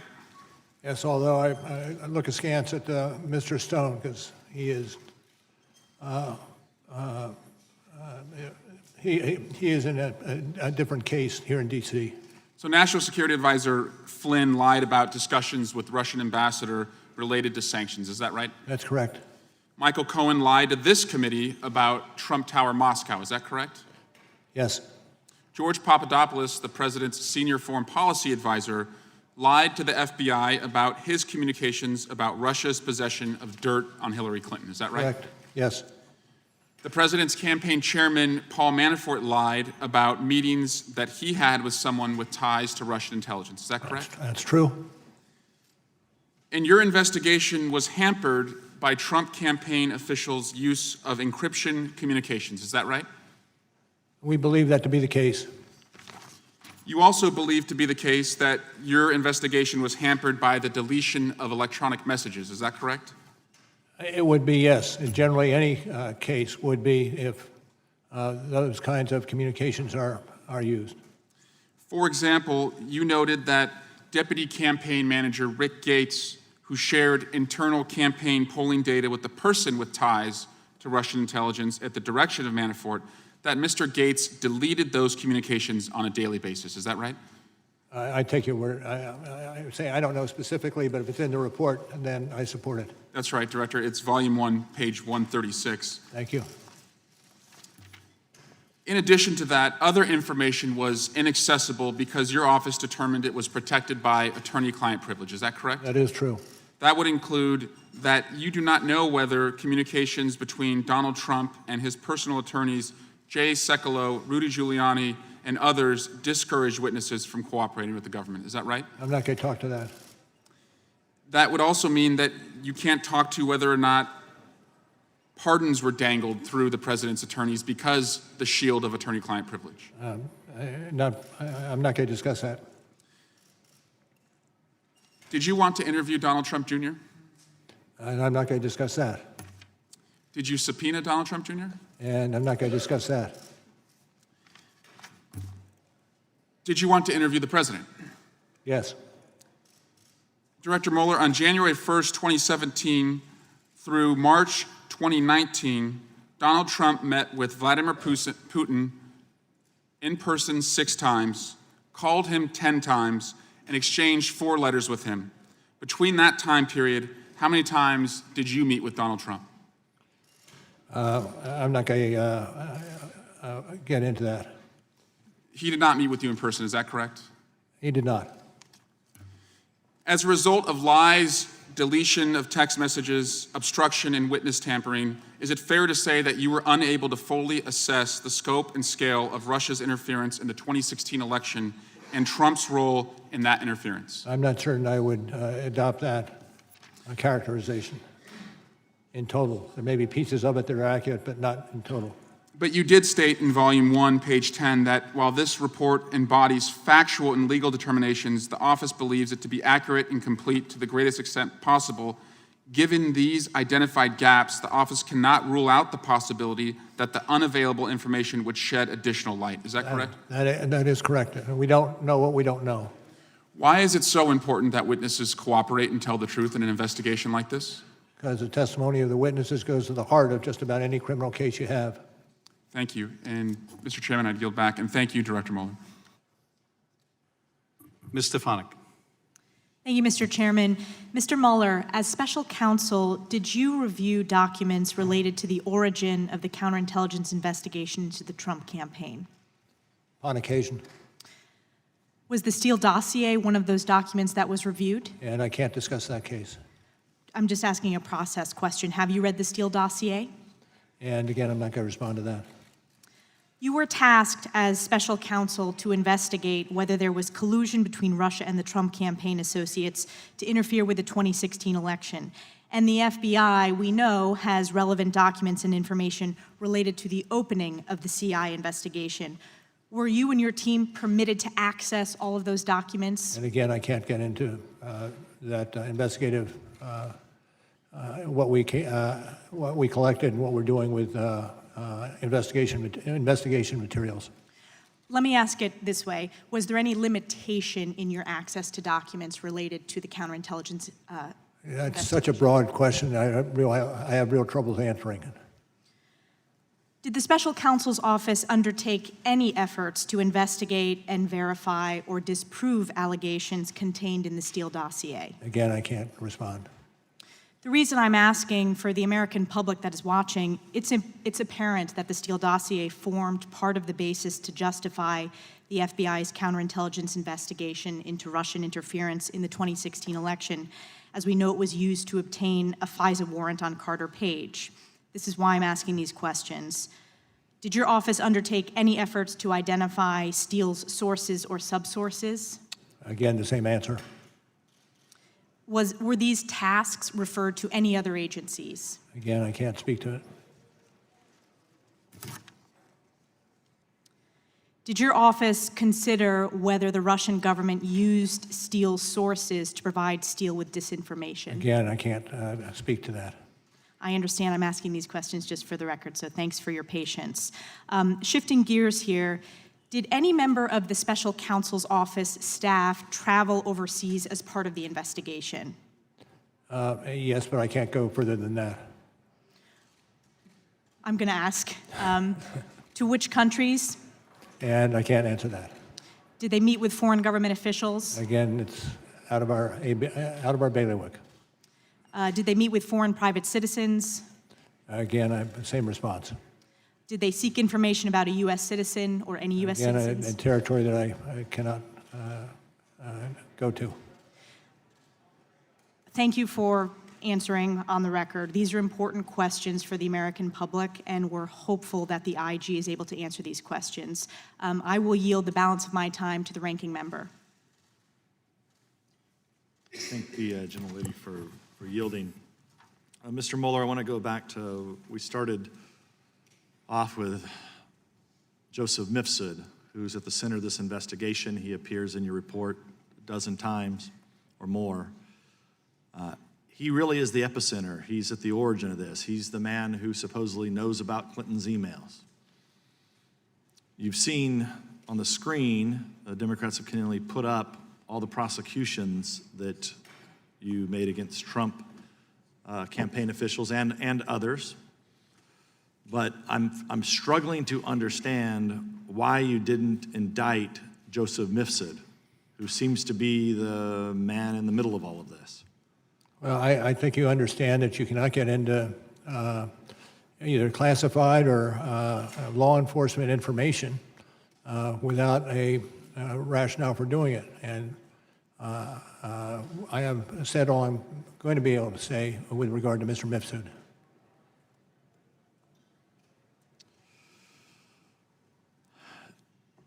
Were you aware of Kathleen Kavalek's involvement, that she had met with Ms. Steele, the State Department official? Again, I can't respond to that question. It's outside my jurisdiction. Okay. The Carter Page FISA warrant was re-upped 3 times. The last time it was re-upped was under your watch. So were you in the approval process of that last time that the Carter Page warrant was Well, I can't speak specifically about that warrant, but if you ask, was I in the approval chain, the answer is no. Okay, that's very helpful. Thank you, Mr. Chairman. Yield back. Mr. Castro. Thank you, Chairman. Thank you, Special Counsel Mueller, for your testimony and for your service to our country. Donald Trump over the years has surrounded himself with some very shady people, people that lied for him, people that covered up for him, people that helped him enrich himself. I want to talk specifically about one of those instances that's in your report. Specifically, let's turn to the Trump Tower Moscow project, which you described in your report as, quote, as a, quote, highly lucrative deal for the Trump organization. Is that right? I would have to look at the quote from the Sure. report if you have it. Sure, it's on volume 2, page 135. It's described as highly lucrative.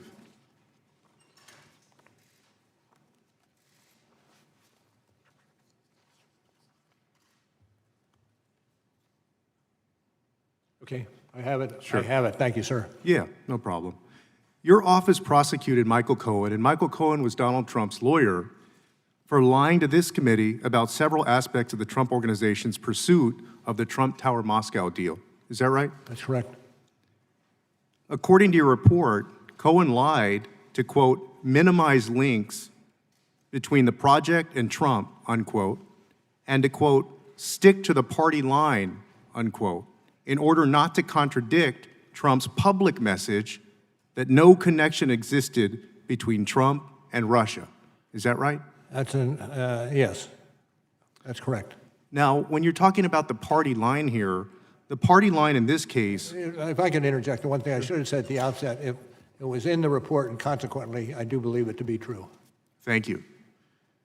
The party line in this case was that the deal ended in January 2016. In other words, they were saying that the deal ended in January 2016 before the Republican primaries. In truth, though, the deal extended to June 2016, when Donald Trump was already the presumptive Republican nominee. Is that correct? That's correct. The party line was also that Cohen discussed the deal with Trump only 3 times, when in truth, they discussed it multiple times. Is that right? Also true, and the basis for, and part of the basis for the plea that he entered for lying to this entity. Thank you, and thank you for prosecuting that.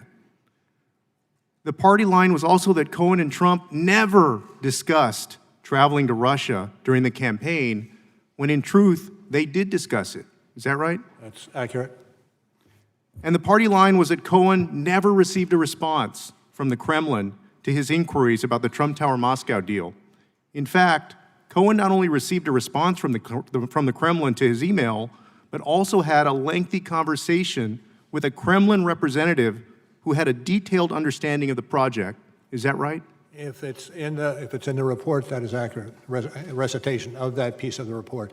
So you have the candidate Trump at the time saying he had no business dealings with Russia, his lawyer who was lying about it, and then the Kremlin who during that time was talking to President Trump's lawyer about the deal. Is that right?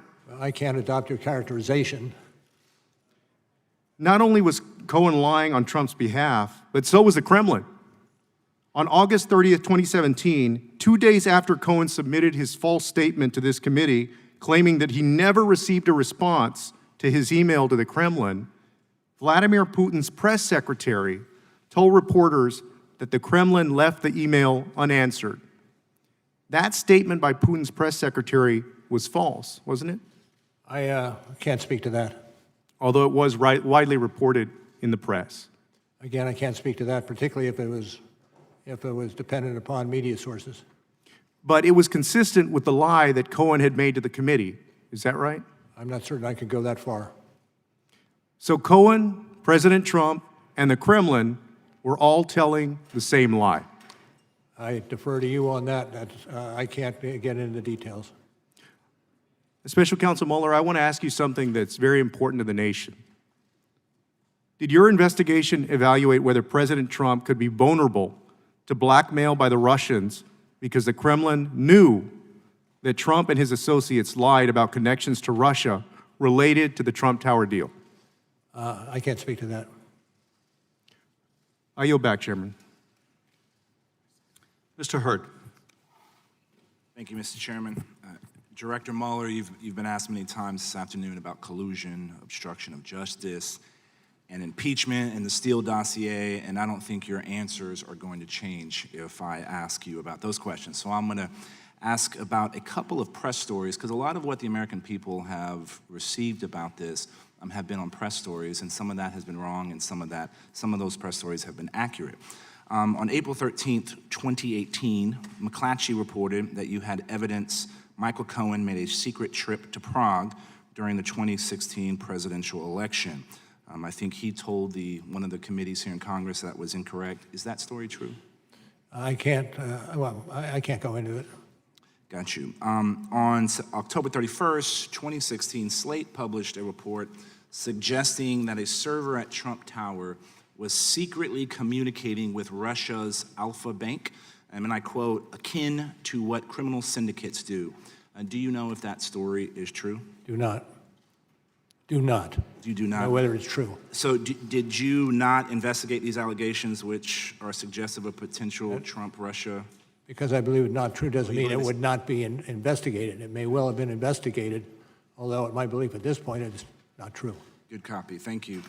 As a former CIA officer, I want to focus on something I think both sides of the political aisle can agree on. That is, how do we prevent Russian intelligence and other adversaries from doing this again? And after overseeing counterintelligence operations for 12 years as FBI director, and then investigating what the Russians have done in the 2016 election, you've seen tactics, techniques, and results of Russian intelligence operations. Our committee made a recommendation that the FBI should improve its victim notification process when a person, entity, or campaign has fallen victim to active measures of attack. Would you agree with this? It sounds like a worthwhile endeavor. I will tell you, though, that the ability of our intelligence agencies to work together in this arena is perhaps more important than that. And adopting whatever, and I'm not that familiar with legislation, but whatever legislation will encourage us working together. By us, I mean the FBI, CIA, NSA, and the rest.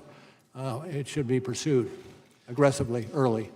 Who do you think should be responsible within the federal government to counter disinformation? I'm no longer in the federal government, so But you've had a long storied career, and I don't think there's anybody who better understands the threat that we are facing than you. Do you have an opinion as a former FBI officer?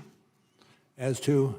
As to who should be the coordinating points within the federal government on how to deal with disinformation? I don't want to wade in those waters. A good copy. One of the most striking things in your report is that the Internet Research Agency not only undertook a social media campaign in the U.S., but they were able to organize political rallies after the election. Our committee issued a report and insight on saying that Russian active measures are growing with frequency and intensity, and including their expanded use of groups such as the IRA, and these groups pose a significant threat to the United States and our allies in upcoming elections. Would you agree with that? Yes. In fact, one of the other areas that we have to look at are many more many more countries are developing capability to replicate what the Russians had done. You alluded to making sure all the elements of the federal government should be working together. Do you have a suggestion on a strategy to do that to counter this disinformation? Not overarching. Is this, in your investigation, did you think that this was a single attempt by the Russians to get involved in our election, or did you find evidence to suggest they'll try to do this again? No, it wasn't a single attempt. They're doing it as we sit here. And they expect to do it during the next campaign. Director Mueller, I appreciate your time and indulging us here in multiple committees, and I yield back to the ranking member if he has. I yield back to the chairman. Mr. Heck. Director Mueller, I'd like to go to the motives behind the Trump campaign encouragement and acceptance of help during the election. Obviously, a clear motivation was to help them in what would turn out to be a very close election, but there was another key motivation, and that was, frankly, the desire to make money. I always try to remember what my dad, who never had the opportunity to go beyond the 8th grade, taught me, which is that I should never, ever underestimate the capacity of some people to cut corners and even more in order to worship and chase the almighty buck. And this is important because I think it, in fact, does go to the heart of why the Trump campaign was so unrelentingly intent on developing relationships with the Kremlin. So let's quickly revisit one financial scheme we just discussed, which was the Trump Tower in Moscow. We indicated earlier that it was a lucrative deal. Trump, in fact, stood, he and his company, to earn many millions of dollars on that deal, did they not, sir? True. And Cohen, Mr. Cohen, his attorney, testified before this committee that President Trump believed the deal required Kremlin approval. Is that consistent with what he told you? I'm not certain whether it's Mr. Trump himself or others associated with that enterprise that had discussed the necessity of having the input from the state, meaning the Russian government, in order for it to go forward successfully. Isn't it also true that Donald Trump viewed his presidential campaign, as he told top campaign aides, that the campaign was an infomercial for the Trump organization and his properties? I'm not familiar with that. Then let's turn to Trump campaign chair Paul Manafort. Did, in fact, your investigation find any evidence that Manafort intended to use his position as Trump's campaign chair for his own personal financial benefit?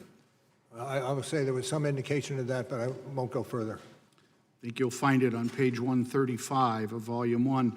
During the transition, Trump's son-in-law, Jared Kushner, met with Sergei Gorkov, the head of a Russian-owned bank that is under U.S. sanctions. And according to the head of the bank, he met with Kushner in his capacity as CEO of Kushner Companies to discuss business opportunities. Is that correct, sir? I'm not certain. I'm not certain about that. Let me just put it that way. It was asserted thusly in your report, Volume 1, 160, pages 161 and 162. Your report notes that at the time, Kushner Companies were trying to renegotiate $1 billion, with a B, $1 billion lease of their flagship building at 666 Fifth Avenue, correct? I'm not familiar with those financial arrangements. Also on page 162, where Kushner Companies, it was asserted, had debt obligations coming due on the company. Eric Prince, a supporter close to Trump, A supporter. campaign and administrative. A supporter. I was. Yes. He met in the Seychelles during the transition with Kirill Dmitriev, who was the head of a sanctioned Russian government investment arm, which had close ties to Vladimir Putin. Correct, sir? Yes. Your investigation determined that Mr. Prince had not known nor conducted business with Dmitriev before Trump won the election, correct? Well, I defer to the report on that. Yet it does, and yet Prince, who had connections to top administration, Trump administration officials, met with Dmitriev during the transition period to discuss business opportunities, among other things. But it wasn't just Trump and his associates who were trying to make money off this deal, nor hide it, nor lie about it. Russia was too. That was the whole point, to gain relief from sanctions, which would hugely benefit their incredibly wealthy oligarchs. For example, sanctions relief was discussed at that June 9th meeting in the Trump Tower, was it not, sir? Yes, but it was not a main subject for discussion. Trump administration National Security Advisor designate Michael Flynn also discussed sanctions in a secret conversation with the Russian ambassador, did he not? Correct. So to summarize, Donald Trump, Michael Cohen, Paul Manafort, Jared Kushner, Eric Prince, and others in the Trump orbit all tried to use their connections with the Trump organization to profit from Russia, which was openly seeking relief from sanctions. Is that true, sir? I'm not certain I can adopt what you Well, articulate. I will, and I'd further assert that was not only dangerous, it was un-American. Greed corrupts. Greed corrupts, and it is a terrible foundation for developing American foreign policy. Mr. Ratcliffe. Director Mueller, given your constraints on what you're able or allowed to answer with respect to counterintelligence matters or other matters that are currently open and under investigation, you're not going to be able to answer my remaining questions. So I thank you for your courtesies in the answers that you have given to my prior questions.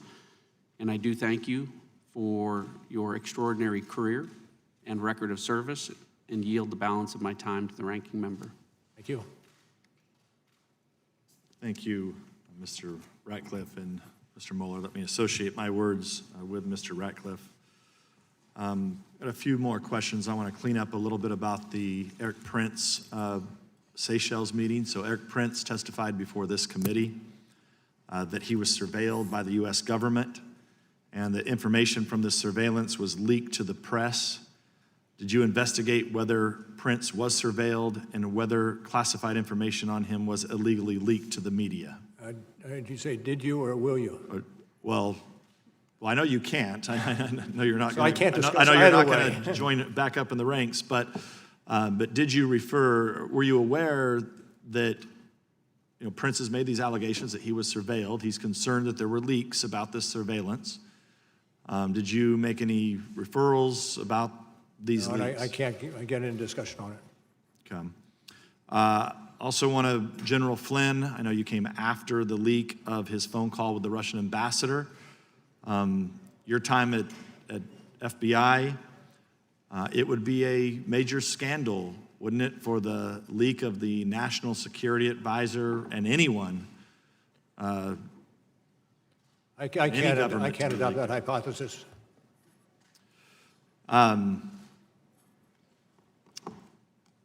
Did your report name any people who were acting as U.S. government informants or sources without disclosing that fact?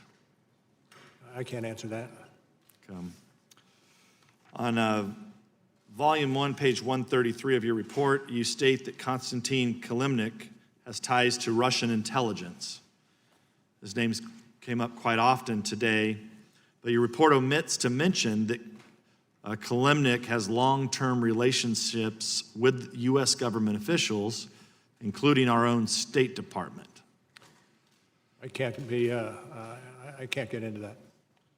I know it's not in the report, but if Kilimnik is being used in the report to say that he was possibly some type of Russian agent, and I think it is important for this committee to know if Kilimnik has ties to our own State Department, which it appears that he does. Again, it's the same territory that I'm loath to get into. You were asked this earlier about Trump attorney John Dowd, that pieces of his phone call were omitted from the report. It was what Mr. Dowd calls exculpatory evidence. Are you concerned about? I'm not certain I would agree with that characterization. I think I said that before. Yes. An American citizen from the Republic of Georgia, who your report misidentifies as a Russian, claims that your report omitted parts of a text message he had with Michael Cohen about stopping the flow of compromising tapes of Donald Trump. In the omitted portions, he says he did not know what the tapes actually showed. Was that portion of the exchange left out of the report for a reason? No, we got an awful lot into the report, but we did not get every intersection or conversation and the like. So I am not familiar with that particular episode you're talking about. Thank you, Mr. Mueller, and thank you, Mr. Chairman. Mr. Welch. Director Mueller, did you find there was no collusion between the Trump campaign and Russia? Well, we don't use the word collusion. The word we usually use is well, not collusion, but one of the other terms that that fills in when collusion is not used. In any event, we decided not to use the word collusion inasmuch as it has no relevance to the criminal law arena. The term is conspiracy that you prefer to use? That's a conspiracy, exactly right. You help me, I'll help you. Thank you. There's an agreement. Thank you. And in fact, you had to then make a charging decision after your investigation where unless there was enough evidence to prove beyond a reasonable doubt, you wouldn't make a charge, correct? Generally, that's the case. But making that decision does not mean your investigation failed to turn up evidence of conspiracy. Absolutely correct. And in fact, I'll go through some of the significant findings that your exhaustive investigation made. You found, as I understand it, that from May 2016 until the end of the campaign, campaign chairman, Mr. Manafort, gave private polling information to Russian agents, correct? Correct. Could you speak in the microphone? Yep, I will. My apologies. Thank you. And your investigation found that in June 2016, Donald Trump Jr. made an arrangement to meet at Trump Tower along with Jared Kushner and others, expecting to receive dirt on the Hillary Clinton campaign, correct? Correct. And you found in your investigation that on July 27th, candidate Trump called on Russia to hack Hillary Clinton's email, something that for the first time they did about 5 hours later, correct? That's correct. And you also found that on August 2nd, Mr. Manafort met with a person tied to Russian intelligence, Mr. Kalimnik, and gave him internal campaign strategy, aware that Russia was intending to do a misinformation social media campaign, correct? I'm not certain of the tie there. But the fact of that meeting, you agree with? The fact of the meeting took place is accurate. In your investigation, as I understand it, also found that in the late summer of 2016, the Trump campaign, in fact, devised its strategy and messaging around WikiLeaks releases of materials that were stolen from the Democratic National Committee, correct? Is that from the report? Yes. It's according to Mr. Gates. Yes. Yes, thank you. And you also talked earlier about the finding in your investigation that in September and October of 2016, Donald Trump Jr. had email communications with WikiLeaks, now indicted, about releasing information damaging to the Clinton campaign, correct? True. So, True. All right. So I understand you made a decision, prosecutorial decision, that this would not rise to proof beyond a reasonable doubt. But I ask if you share my concern. And my concern is, have we established a new normal from this past campaign that is going to apply to future campaigns so that if any one of us running for the U.S. House, any candidate for the U.S. Senate, any candidate for the presidency of the United States, aware that if a hostile foreign power is trying to influence an election, has no duty to report that to the FBI or other authorities? Well, I hope. Go ahead. I hope this is not the new normal, but I fear it is. And would, in fact, have the ability, without fear of legal repercussion, to meet with agents of that foreign entity hostile to the American election? I'm sorry, what is the question? Is that an apprehension that you share with me? Yes. And that there would be no repercussions whatsoever to Russia if they did this again. And as you stated earlier, as we sit here, they're doing it now. Is that correct? You're absolutely right. Do you have any advice to this Congress as together what we should do to protect our electoral system and accept responsibility on our part to report to you or your successor when we're aware of hostile foreign engagement in our elections? I would say the basis, the first line of defense really is the ability of the various agencies who have some piece of this to not only share information, but share expertise, share targets, and use the full resources that we have to address this problem. Thank you, Director Mueller. I yield back. Mr. Maloney. Mr. Mueller, thank you. I know it's been a long day, and I want to make clear how much respect I have for your service and for your extraordinary career, and I want you to understand my questions in that context, sir. I'm going to be asking you about Appendix C to your report, and in particular, the decision not to do a sworn interview of the president. It's really the only subject I want to talk to you about, sir. Why didn't you subpoena the president? Well, at the outset, after we took over and initiated the investigation. If I could ask you to speak in the microphone. Of course. At the outset, after we took over the investigation and began it and pursued it, quite obviously one of the things we anticipated wanting to accomplish, and that is having the interview of the president. We negotiated with him for a little over a year, and I think what you adverted to in the appendix lays out our expectations as a result of those negotiations.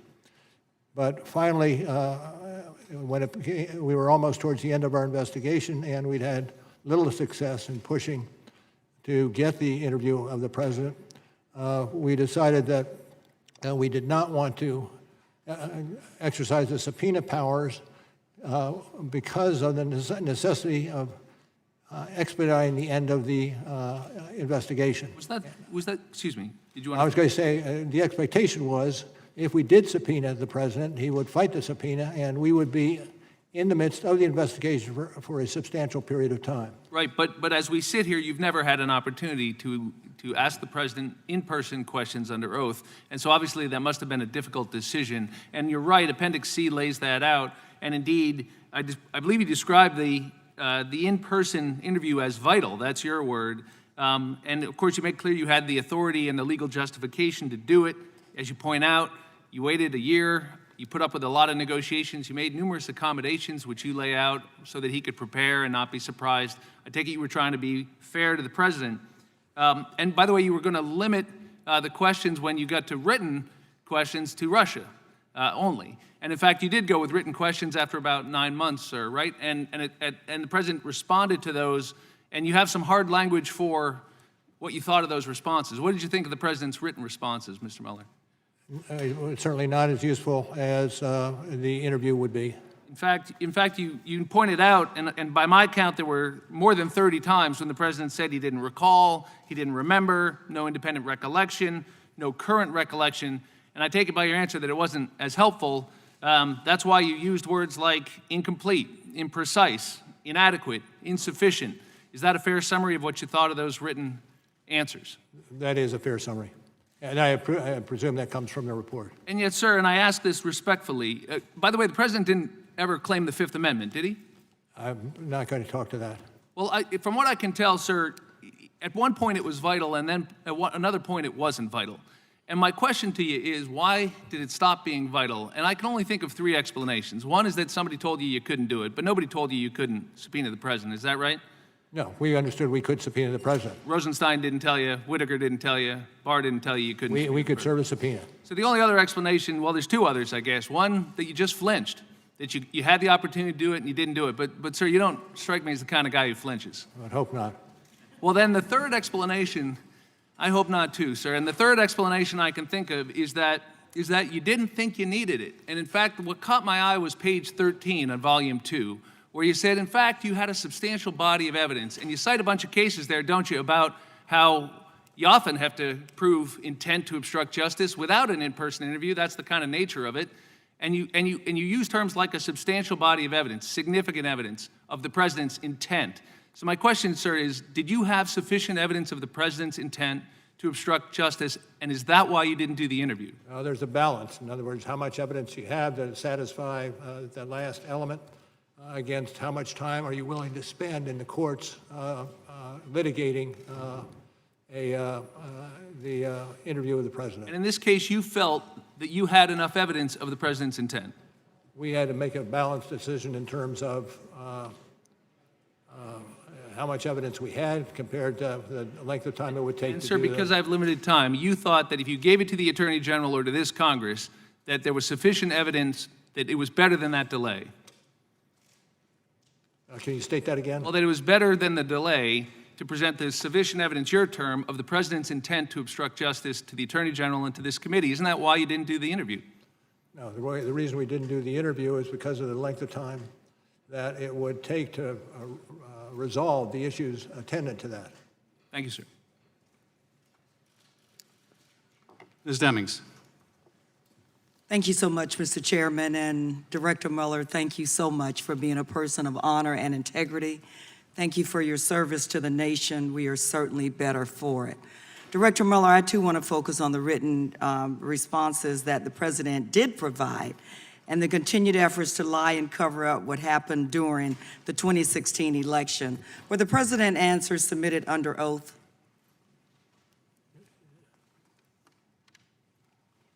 Yes, yes. Thank you, they were.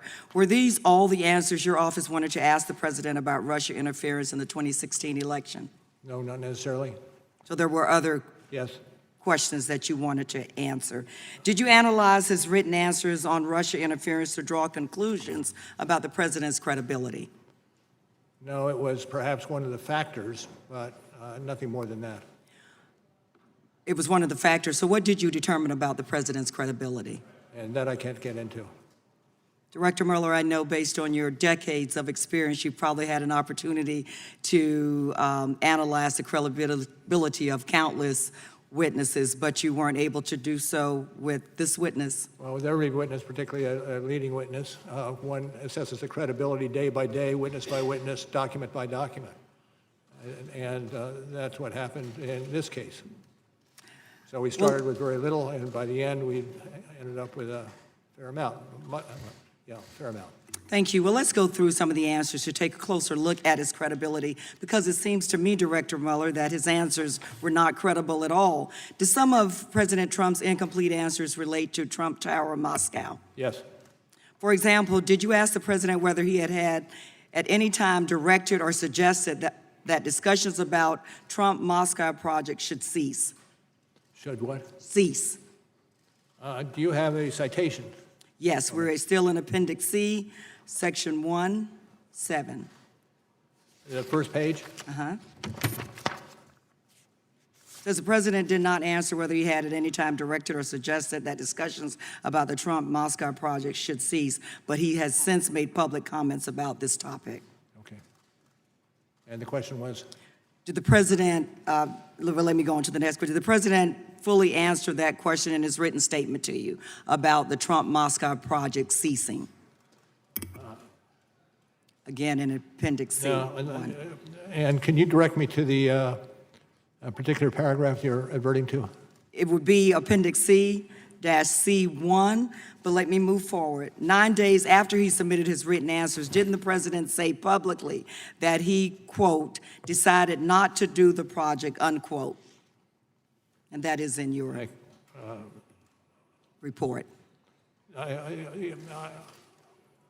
I'd ask you if you would to point out the particular paragraph that you're focused on. We can move on. Did the President answer your follow-up questions? According to the report, there were follow-up questions because of the President's incomplete answers about the Moscow project. Did the President answer your follow-up questions either in writing or orally? And we're now in Volume 2, page 150 through 151. No. He did not. In fact, there were many questions that you asked the President that he simply didn't answer. Isn't that correct? True.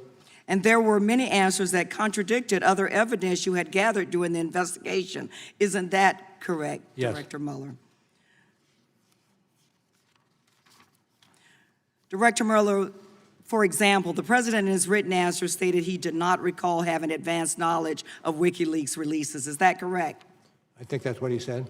But didn't your investigation uncover evidence that the President did, in fact, have advanced knowledge of WikiLeaks public releases of emails damaging to his opponent? And I can't get into that area. Did your investigation determine, after very careful vetting of Rick Gates and Michael Cohen's, that you found them to be credible? That we found the president to be credible? That you found Gates and Cohen to be credible in their statements I'm not about gonna WikiLeaks? Those areas I'm not going to discuss. Okay.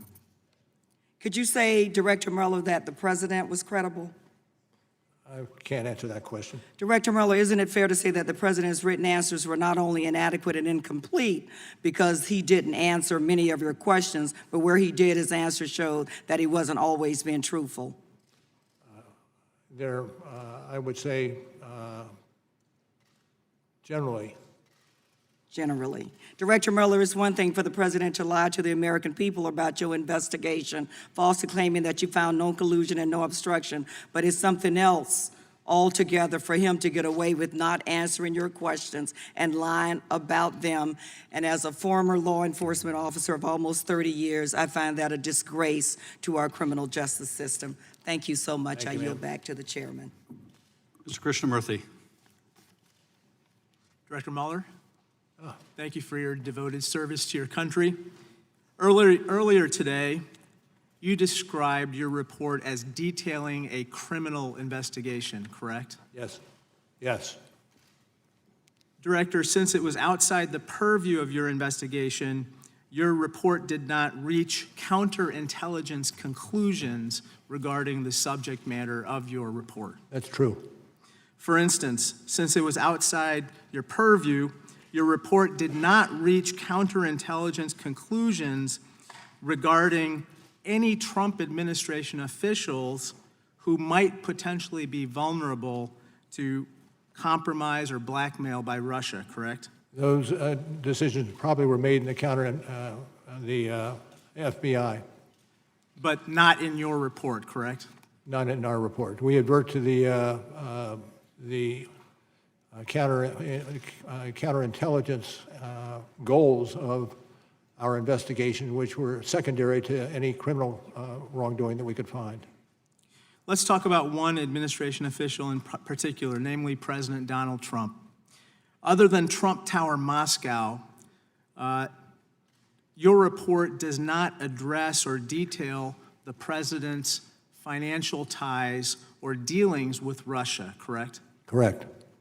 Similarly, since it was outside your purview, your report does not address the question of whether Russian oligarchs engaged in money laundering through any of the president's businesses, correct? Correct. And of course, your office did not obtain the president's tax returns, which could otherwise show foreign financial sources, correct? Not to speak to that. I'm not going to speak to that. In July 2017, the president said his personal finances were off limits or outside the purview of your investigation, and he drew a quote-unquote red line around his personal finances. Were the president's personal finances outside the purview of your investigation? I'm not going to get into that. Were you instructed by anyone not to investigate the president's personal finances? No. Mr. Mueller, I'd like to turn your attention to counterintelligence risks associated with lying. Individuals can be subject to blackmail if they lie about their interactions with foreign countries, correct? True. For example, you successfully charged former National Security Advisor Michael Flynn of lying to federal agents about his conversations with Russian officials, correct? Correct. Since it was outside the purview of your investigation, your report did not address how Flynn's false statements could pose a national security risk because the Russians knew the falsity of those statements, right? I cannot get into that mainly because there are many elements of the FBI that are looking at different aspects of that issue. Currently? Currently. Thank you. As you noted in Volume 2 of your report, Donald Trump repeated 5 times in one press conference, Mr. Mueller, in 2016, quote, "I have nothing to do with Russia." Of course, Michael Cohen said Donald Trump was not being truthful because at this time, Trump was attempting to build Trump Tower Moscow. Your report does not address whether Donald Trump was compromised in any way because of any potential false statements that he made about Trump Tower Moscow, correct? I think that's right. I think that's right. Director Mueller, I want to turn your attention to a couple other issues. You've served as FBI director during 3 presidential elections, correct? Yes.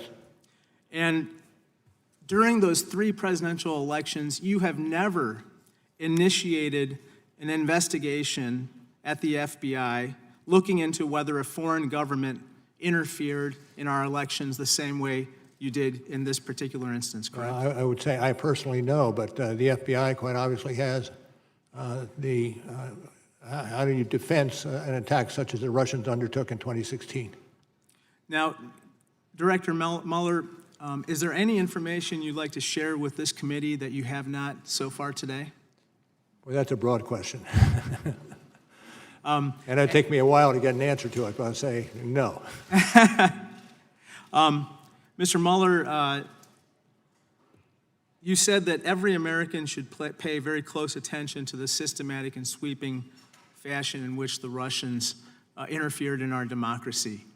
Are you concerned that we are not doing enough currently to prevent this from happening again? Well, I'll speak generally, and what I said in my opening statement this morning, and here that no, much more needs to be done in order to protect against this intrusions, not just by the Russians, but others as well. Thank you, Director. We have 2 5-minute periods remaining. Mr. Nunes and myself. Mr. Nunes, you are recognized. Mr. Mueller, it's been a long day for you, and you've had a long, great career. I want to thank you for your longtime service, starting in Vietnam, obviously in the U.S. Attorney's Office, Department of Justice, and the FBI. And I want to thank you for doing something you didn't have to do. You came here upon your own free will, and we appreciate your time today. With that, I yield back. Thank you, sir. Dr. Mueller, I want to close out my questions, turn to some of the exchange you had with Mr. Welsh a bit earlier. I'd like to see if we can broaden the aperture at the end of the hearing. From your testimony today, I gather that you believe that knowingly accepting foreign assistance during a presidential campaign is an unethical thing to do. And a crime. And a crime. Circumstances, yes. And to the degree... And a crime given certain circumstances. And to the degree that it undermines our democracy and our institutions, we can agree that it's also unpatriotic. True. And wrong. True.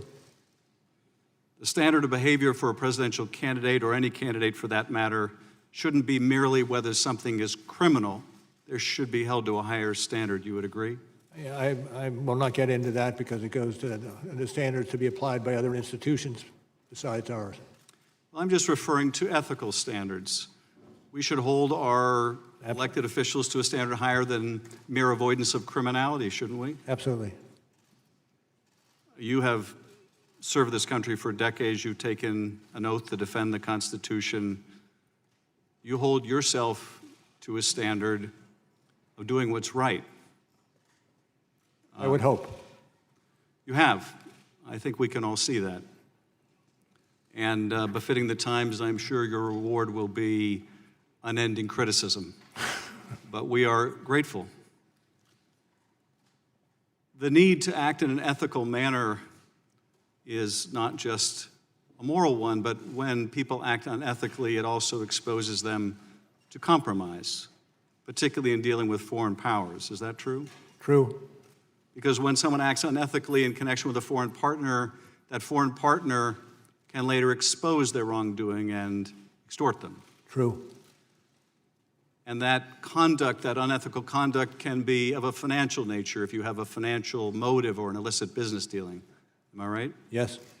But it can also just involve deception. If you are lying about something that can be exposed, then you can be blackmailed. Also true. In the case of Michael Flynn, he was secretly doing business with Turkey, correct? Yes. And that could open him up to compromise that financial relationship. I presume. He also lied about his discussions with the Russian ambassador. And since the Russians were on the other side of that conversation, they could have exposed that, could they not? Yes. If a presidential candidate was doing business in Russia and saying he wasn't, Russians could expose that too, could they not? I leave that to you. Well, let's look at Dmitry Peskov, the spokesperson for the Kremlin, someone that the Trump organization was in contact with to make that deal happen. Your report indicates that Michael Cohen had a long conversation on the phone with someone from Dmitry Peskov's office. Presumably the Russians could record that conversation, could they not? Yes. And so if candidate Trump was saying, I have no dealings with the Russians, but the Russians had a tape recording, they could expose that, could they not? Yes. That's the stuff of counterintelligence nightmares, is it not? Well, it has to do with counterintelligence and the need for a strong counterintelligence entity. It does indeed. And when this was revealed that there were these communications, notwithstanding the president's denials, the president was confronted about this, and he said two things. First of all, that's not a crime. But I think you and I have already agreed that that shouldn't be the standard, right, Mr. Mueller? True. And the second thing he said was, why should I miss out on all those opportunities? I mean, why indeed? Merely running a presidential campaign, why should you miss out on making all that money? Was the import of his statement. Were you ever able to ascertain whether Donald Trump still intends to build that tower when he leaves office? Is that a question, sir? Yes, were you able to ascertain, because he wouldn't answer your questions completely, whether or if he ever ended that desire to build that tower? I'm not going to speculate on that. If the president was concerned that if he lost his election, he didn't want to miss out on that money, might he have the same concern about losing his re-election and missing out on that money? Speculation. The difficulty with this, of course, is we are all left to wonder whether the president is representing us or his financial interests. That concludes my questions. Mr. Nunes, do you have any concluding remarks? Dr. Mueller, let me close by returning to where I began.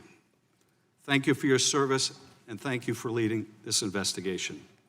The facts you set out in your report and have elucidated here today tell a disturbing tale of a massive Russian intervention in our election, of a campaign so eager to win, so driven by greed that it was willing to accept the help of a hostile foreign power in a presidential election decided by a handful of votes in a few key states. Your work tells of a campaign so determined to conceal their corrupt use of foreign help that they risk going to jail by lying to you, to the FBI, and to Congress about it, and indeed, some have gone to jail over such lies. And your work speaks of a president who committed countless acts of obstruction of justice that, in my opinion, and that of many other prosecutors, had it been anyone else in the country, they would have been indicted. Notwithstanding the many things you have addressed today and in your report, there were some questions you could not answer given the constraints you're operating under. You would not tell us whether you would have indicted the president but for the OLC opinion that you could not. And so the Justice Department will have to make that decision when the president leaves office, both as to the crime of obstruction of justice and as to the campaign finance fraud scheme that individual one directed and coordinated and for which Michael Cohen went to jail. You would not tell us whether the president should be impeached, nor did we ask you, since it is our responsibility to determine the proper remedy for the conduct outlined in your report. Whether we decide to impeach the president in the House or we do not, we must take any action necessary to protect the country while he is in office. You would not tell us the results or whether other bodies looked into Russian compromise in the form of money laundering, so we must do so. You would not tell us whether the counterintelligence investigation revealed whether people still serving within the administration pose a risk of compromise and should never have been given a security clearance, so we must find out.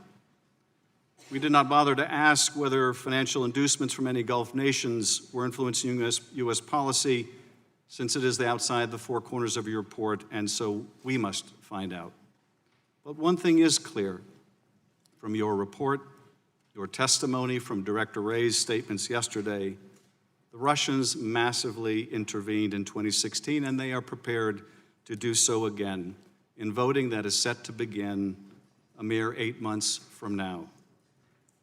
The President seems to welcome the help again, and so we must make all efforts to harden our elections infrastructure, to ensure there is a paper trail for all voting, to deter the Russians from meddling, to discover it when they do, to disrupt it, and to make them pay.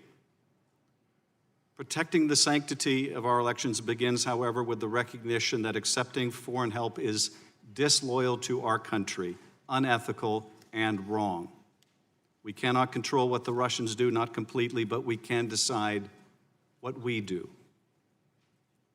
And that this centuries-old experiment we call American democracy is worth cherishing.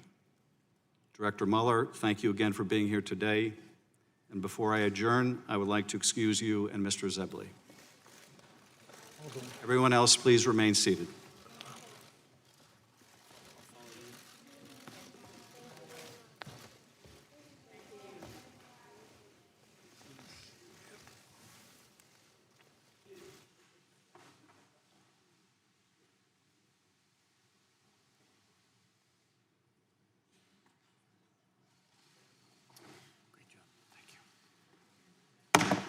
This hearing is adjourned.